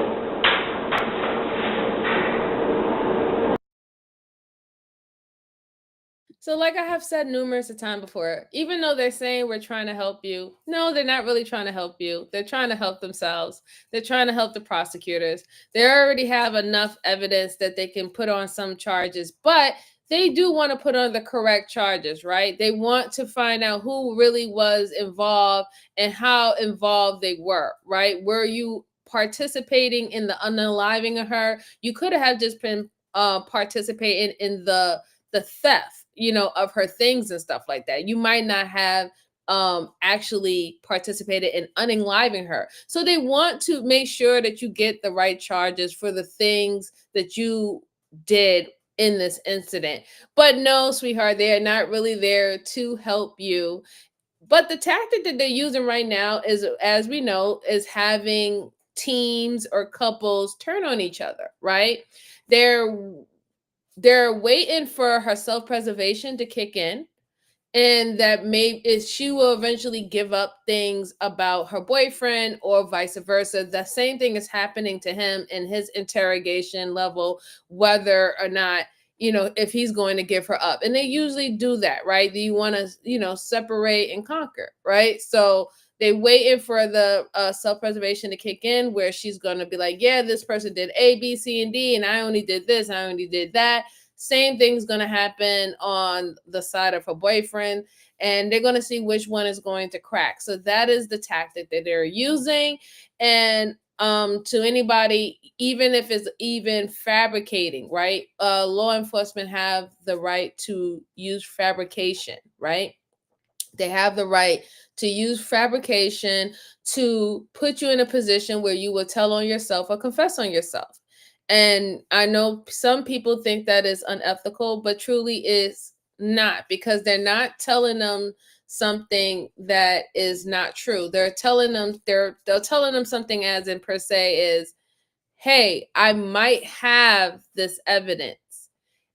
And just by putting the fear that they might have this evidence, that is going to make the person get under pressure and probably start trying to save themselves. So it's different than straight out lying to a person, telling them that the sky is purple when it's really blue. That is not what police officers are doing, or detectives, okay?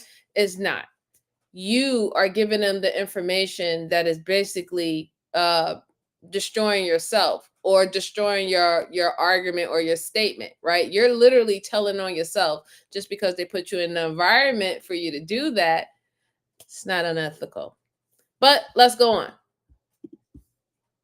There's a difference between being 17 and being 33. Okay? I get that, but I just don't know. I think you do know. Well, it's a matter of fact of,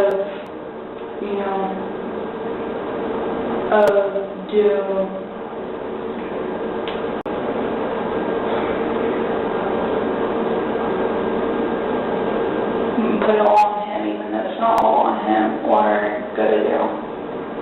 So it doesn't have to be one or the other. Okay? Her job is to present the truth and to find the truth. And that's what we want. We just want the truth. And we want to give you an opportunity to tell your story before he tells it for you.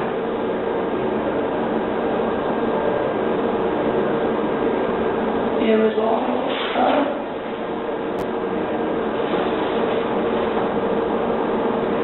it was all me. I told him that I didn't have $5. I ran away from an independent living house, and I told him he had $5, to kill her, and he told me that he couldn't do it because that was his mom. And so he wouldn't do it, so I strangled her out and I took a rock and banged her head a whole bunch of times. And then I told him about it and he was shocked, so then I let him give him a moment, he threw up, and then we went to go get cleaning supplies that I cashed out and stuff, and then we cleaned up the body, cleaned up everything in the house. We disposed her body in a trash dumpster, and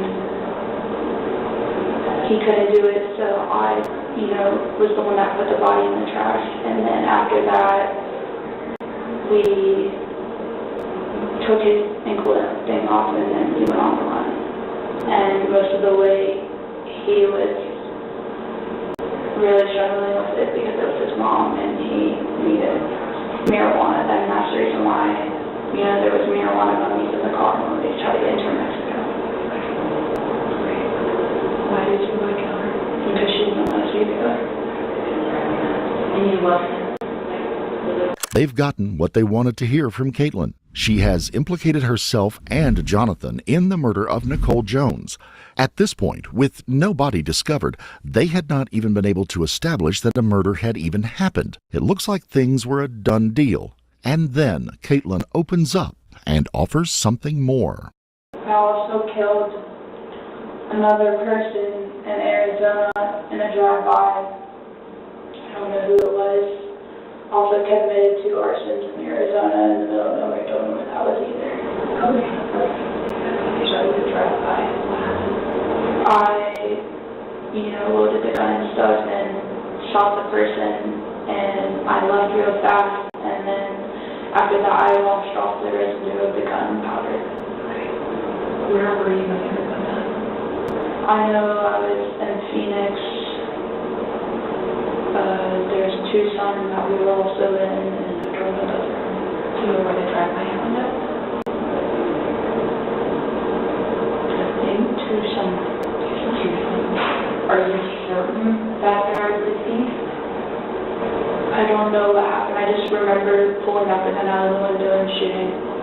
Was it a male, woman, old, young? I think it was a woman. A woman. Do you remember how old she looked? She looked old and she had glasses. She was by to the bus stop. Okay.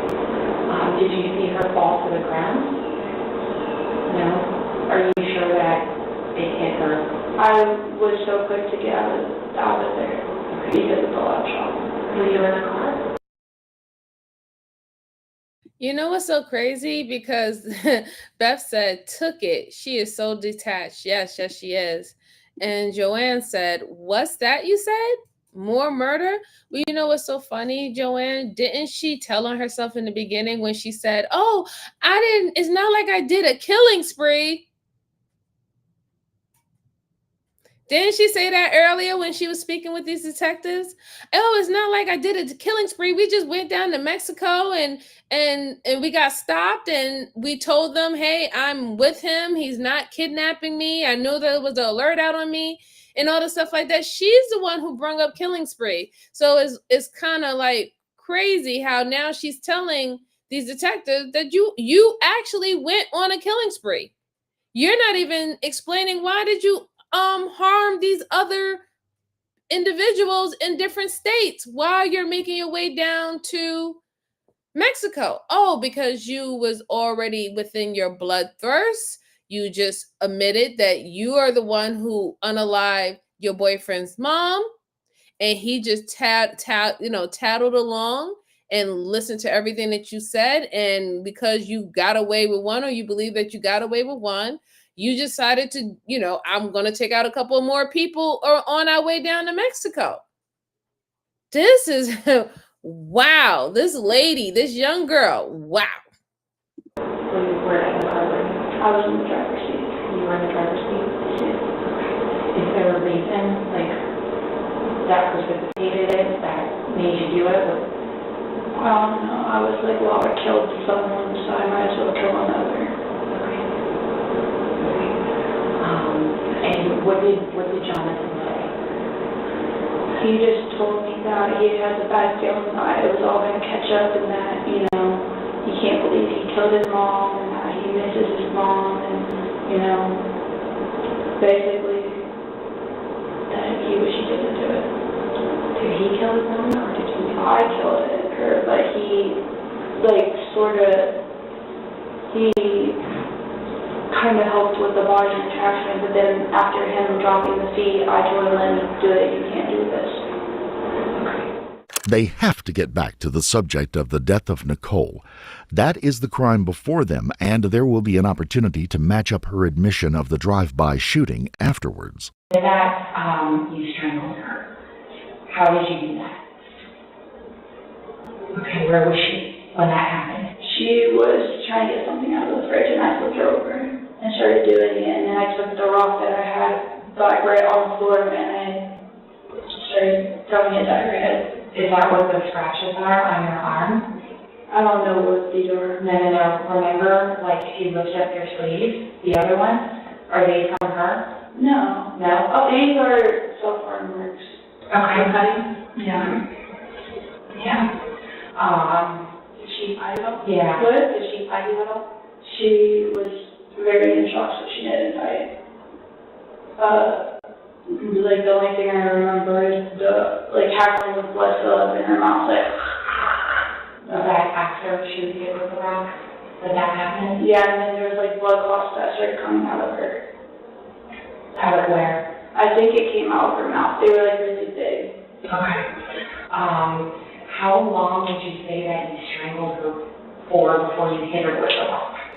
I did it for 5 minutes, hit her with the rock, and then I kept strangling her. And then after that, after strangling her for a good, at least 10 minutes, I started banging really hard with the rock again. Okay. So after the first 5 minutes of strangling her, do you think that she had passed away at that point, or? I think it's whenever I stopped strangling her and put down the rock that she finally laid it out. Okay. Did it happen in the morning or the night? It happened in the morning, and then the body was disposed of that night. Okay. She wouldn't let us be together. Nobody would let us be together, and it's kind of sad because it's obviously, I want this, I want him, I don't care if he's old, I don't care if by the time I turn 18 he's about to be an old ass man, I don't. I love him. There's nobody like him, is what I was trying to explain to him. And then I even told him, this is the reason why I killed your mom, because she's being very inappropriate with you, and she wouldn't let us be together. If only she would have let us be together, I don't think I would have ever become a murderer in my life. Caitlyn had proven to be anything but a little girl lost. She would be officially arrested and held for extradition back to Ohio to face the heaviest charges possible. Jonathan, after serving a couple of days for marijuana possession in a cramped Mexican jail cell, is turned over to the authorities in El Paso. Jonathan has no way of knowing what Caitlyn has told the FBI agents. He just knows he's being held and that they know about the fugitive arrest warrant out for him. After reading him his rights and him waffling on requesting a lawyer, Special Agent Baumley and FBI Task Force Officer Michael Volpe sit down with Jonathan to allow him to explain why he's there. Once again, they allow him to talk freely, joking with him now and then, and offering some shared life experience comments to help put the man at ease. They begin with how he and Caitlyn first got together. Only an audio recording of Jonathan's interrogation was made available. Just because I'm trying to learn about you, how do you and Caitlyn know each other? We met through a dating website. You were on what website? Mingle 2. Mingle 2. Like number 2 or spelled out 2? No, number 2. Okay. I was getting ready to delete it after having zero luck with all the dating websites and trying to find somebody to date. She sent me a message, so I was like, all right, cool, I'll entertain the idea of the message and see what this is. Probably going to be a scam. I say, spend some time with me, it's going to call, it always is on dating websites. Right. And then we started talking and we hit it off. And how long had you guys been chatting on Mingle 2 before you guys? I'm trying to think, this was last year. Oh, okay. Probably about a month and a half. Before you guys physically saw each other? Yes. You remember when last year you met her? It was the beginning of October. It was when you saw each other the first time? Yes, actual face-to-face. Okay. And then, so end of September you guys you found each other on Mingle 2? Yes. Okay. And then how many times have you guys seen each other since, I guess, October? Well, we were together for 2.5 weeks. I got arrested. Well, we both got picked up in Wood County for walking to a gas station at 5 o'clock in the morning to get something to drink and some cat food for a stray cat. Never again am I going to try to adopt a stray cat. After hearing about his time in jail and how Caitlyn came back to see him just after his release, showing up late one night, he goes on to tell the agents that his mom was probably off on a bender, claiming that she had recently developed an alcohol problem, along with marijuana and cocaine usage. The agents, knowing what Caitlyn has already told them, give him time to speak and to get the false story out and out of the way. He does say that there was a lot of jealousy between his mother and Caitlyn, that he could see it boiling up from the beginning. I told her that I wanted to get back, be like back together with Caitlyn, like where we could see each other, date, and whatever, and she just was not happy about that at all. She was like, no, as long as you're living under my roof, not happening, blah, blah, blah, blah, blah. Jonathan, at the end of almost 2 weeks that included the murder of his mother, a cross-country road trip in a stolen car, and the 2 nights spent in a Mexican jail, just breaks and begins telling the story once the Texas pawn shop information comes back up. My gut's telling me to get a lawyer. You're right as you're right, but based off the things that I've heard Caitlyn say about you, I don't see that in you. Especially when it comes to your mother. I can't imagine you would have treated your mother that way. Again, I'd love to talk to you about it, because Caitlyn said a lot of hateful things about you and what may have transpired. So if that's something you want to do, I would love to do it.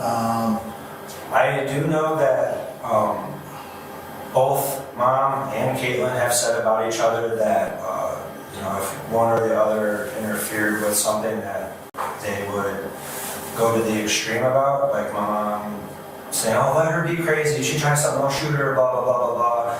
And I know Caitlyn has said on numerous occasions, like the first time we were together and when we started talking the second time, saying, if your mom tries to stop us from being together, then I will take action in my own hand. Not knowing exactly what she meant by that or anything, kind of a vague statement. Mm-hmm. And then they lean into the man's remaining feelings and make an appeal to the son who had lost his mom, the one who had spent his entire life being taken care of by her. Jonathan knows the gig is up, and he is at a time of reckoning. He asks for a lawyer. The agents agree that it is his right, and they walk out of the room to obtain one for him. It is just a matter of seconds, alone in the room with his own thoughts and guilt, before the man gets up, knocks on the door, and decides to come clean. I decided that I'd rather talk to you guys instead of waiting for a lawyer about the mom thing. So I'm going to let you kind of know the topic of discussion, so I'm going to let you say what you want to say, and then if we have questions, we'll ask questions. I was trying to cover for Caitlyn by telling you I didn't know about my mom. Okay. We ended up going back to my mom's in my house after midnight. My mom was asleep, so they didn't have to deal with each other, and my mom didn't know Caitlyn was going to be up here. Oh, sorry, in Ohio. Mm-hmm. I got it now. So we go back to the house. Caitlyn and I hang out in my room. He's definitely like mid-20s, and she's 17. Wake up the next morning. I go out to have a cigarette, come back in, go back into my room, hang out with Caitlyn for a minute. Go out to the kitchen or dining room area, hang out with my mom, smoke a joint with her. My calculation is wrong. He's like early 30s, 31. Blah, blah, blah. Do you want anything? It's like, the only thing I want is a cart if you can get it. And, and she's like, all right, well, I'll get ready to go. I'm like, okay. Well, I went back into my room, grabbed my cigarettes, and I was going to go out for another cigarette. Well, when I come back in, firstly, when I'm outside, I hear something. I don't know exactly what it was, but definitely sounded like a voice struggling. The voice struggling? Yeah, like somebody getting hit or something. It just, through the door and everything, it just sounded like you can't really tell exactly what they were saying or anything. So I grabbed and finished my cigarette, and when I went in, I'm not going to forget this scene because there was a lot of blood. Caitlyn Hey, went bro, and it's good to see I guess, I you. don't know when, Thanks like you if for my mom was getting stopping ready to walk by, out the sir. I door or truly what. She appreciate was in the you. kitchen and there was just blood everywhere. I don't know if Caitlyn like stabbed her or hit her over the head with something. And I immediately went into shock and just so much blood.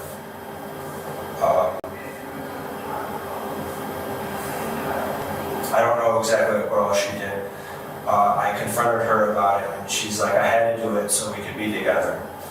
Well, And where are you guys at when this conversation's happening? just outside of the kitchen. She has blood on her.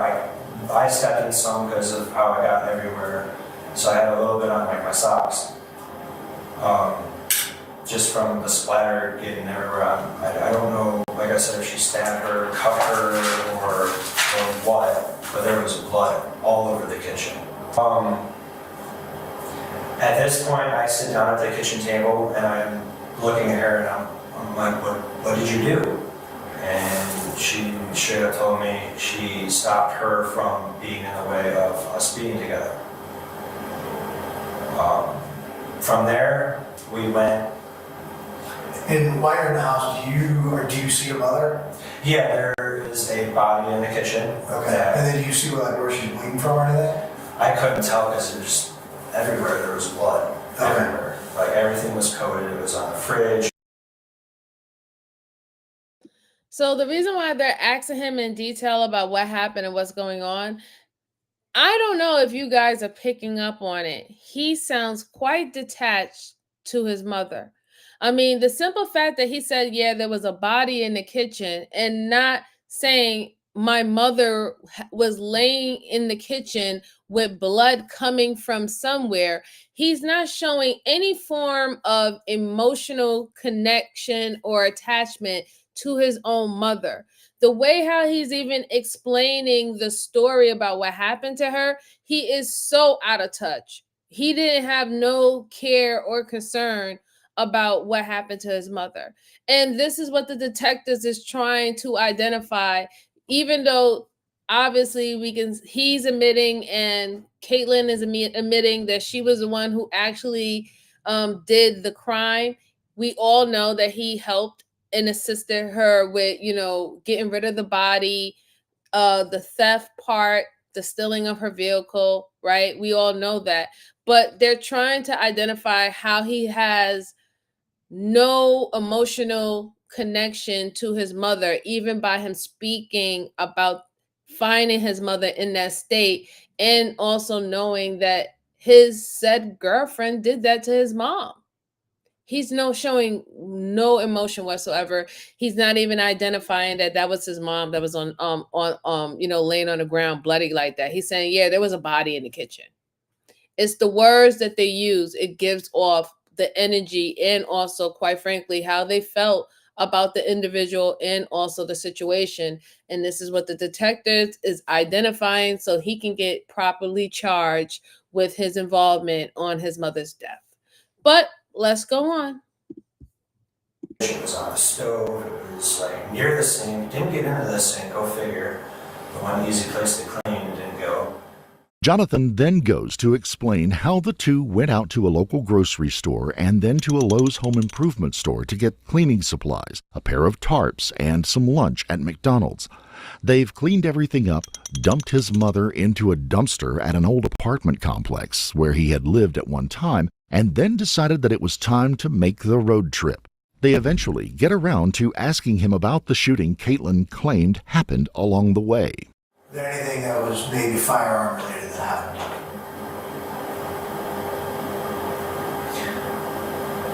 Yes. Caitlyn wanted to shoot somebody. Okay. I tried talking her out of it. She said that if I couldn't accept that she wanted to do that, then she didn't want to be together. And me at this point, not having anybody else in the world, only having her, was like, all right, let's go for a drive. I purposely went down like neighborhoods and stuff that people would not have been out at that time. You were on time. It was. Sophia, darling, I forbid it. Do not eat no more McDonald's, okay? Because the last couple of cases, all these psychopaths, serial killers, and murderers have been going to these fast food restaurants. You can no longer eat McDonald's anymore. It is the land of the murderers, right? As soon as they kill somebody, they want a Big Mac. We can't do it anymore. No, we're going to say no. We're going to say no, and we're going to give them Jesus. No, no. I know, Joanne, but they're making it bad, right? Why in every instance is if it's not McDonald's, it's Burger King or it's Taco Hell. I don't know. I don't know. We're gonna have to just right. They're making it bad. They're making it bad. Why is that the go-to meal for people who commit these type of crimes? I don't know. I don't know. Oh gosh, yeah. Let's go on. 5 or 6 in the morning, so like right before and like right at the start of the morning rush. Okay. Daylight or still dark out? The sun's coming up. Okay. Then I remember driving down a road that there was a bus stop thing. That's a good like a little building thing. Yeah. Yeah. Not like a building, but like a little overhang for sure. Like awning. Yeah. Typical bus stop type stuff. Yeah. And then I hear a bang. And I booked it straight to the That could be a expressway. possibility. I was thinking about whatever they put in the special I don't sauce. think she hit Got the anybody. wired up. After. Well, she complained about her ears ringing, which happens when you don't wear ear protection in a closed environment. You should do that.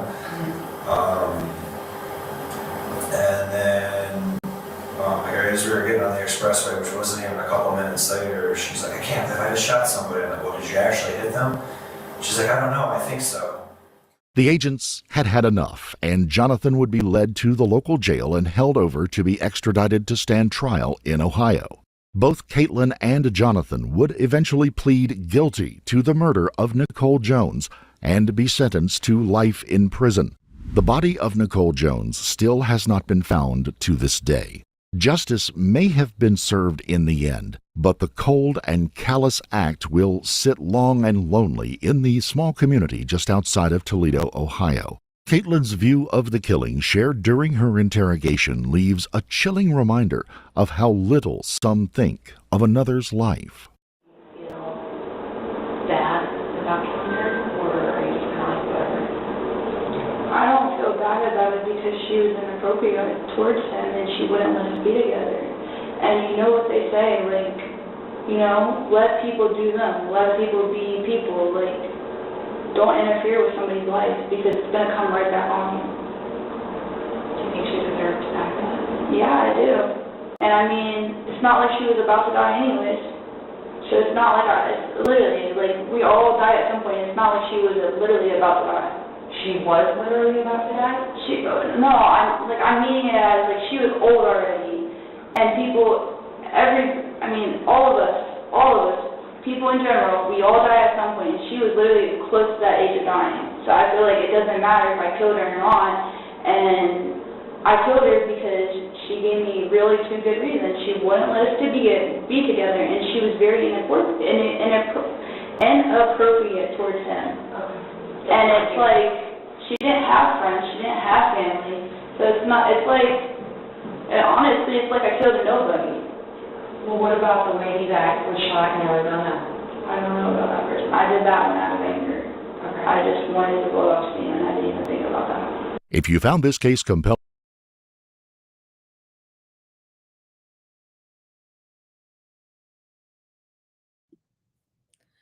Oh my God. Yeah, exactly, Joanne. Yeah. First of all, that was a weak attempt of being Bonnie and Clyde. If they actually knew the history of Bonnie and Clyde, y'all are not in no comparison. Okay. You can never be better than the original.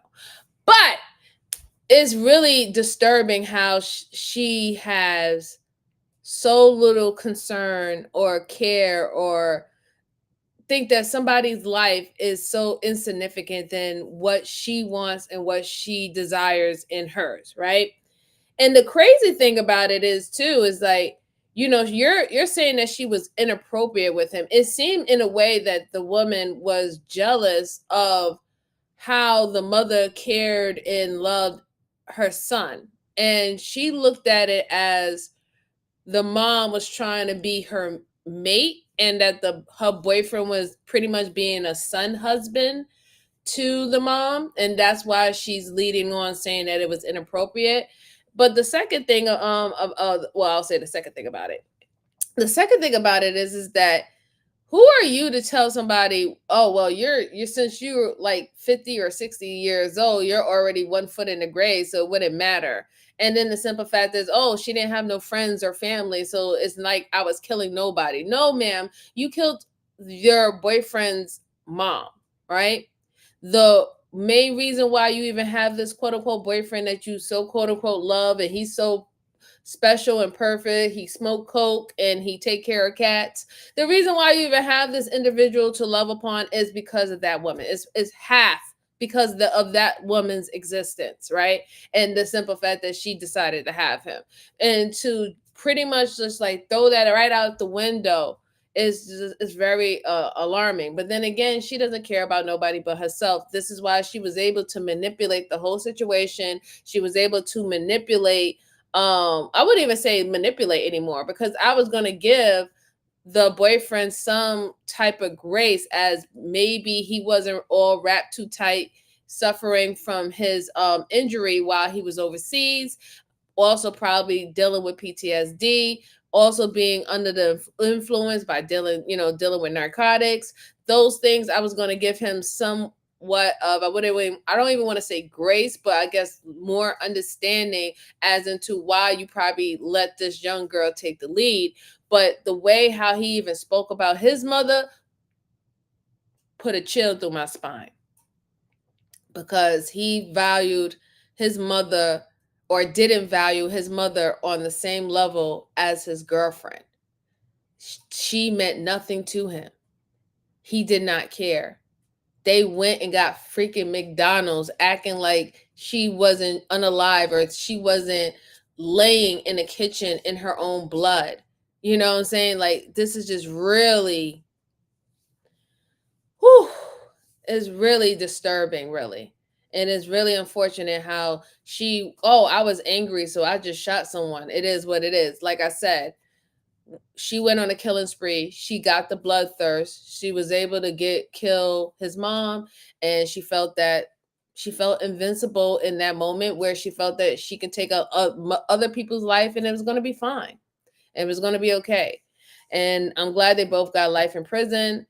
Tell you the truth, I think they should have got the electric chair. That's just me, but it is what it is. I'm just glad some type of justice was served, and prayers to that woman. She tried to do right. She tried to raise her son right, and she tried to help him even in her time of need. She still was a mother and tried to help him in his time of need, because it's not like she didn't have her own problems and issues. We seen how her home looked. It was in shambles. It was filthy. It was messy. That shows that she was having some mental or emotional issues and problems that she was trying to work through, in her life, that she couldn't keep her home as clean as she possibly could. And even in all that, she still tried to be a mother to her son. And this is what she got for it. An ungrateful son and a degenerate son's girlfriend, right? So now they can go be Bonnie and Clyde together in prison, where they can't even touch each other for the rest of the entire life. That is their consequence. It is what it is. All right. Yeah, they did. They did. But you know what's funny, Sophia? They're trying to bring it back. Right now, it's still lethal injection. I think the electric chair would suffice a little bit for certain situations. You know what I'm saying? But it is lethal injection. But I want to say, everyone, thank you so much, everyone who is rocking out with me. Your girl is back. Your girl is back. And I will get back into the swing of things, making it a little bit more entertaining and pulling really cases that we can laugh, we can cry, we can cuss, whatever. Remember, I said anyone is welcome at my channel and chat for good commentary. Whether if I'm right or wrong, I still enjoy good commentary. As long as you keep it cute and you keep it cordial in my chat, you will always be welcome. We do not disrespect, violate anyone in the chat, whether if it's me or if anybody else is participating in the chat. I don't do that here. There's more than enough channels where you can get your rocks off on that type of content. That is not here. And I appreciate everyone who rocked out with me this long. I will not be coming back tomorrow, but I'll definitely be back probably earlier on Friday. So look out for the notifications. I will try to set it for 2:00. And I want y'all to enjoy the rest of your night. Please be safe out here. Be, take care of your loved ones,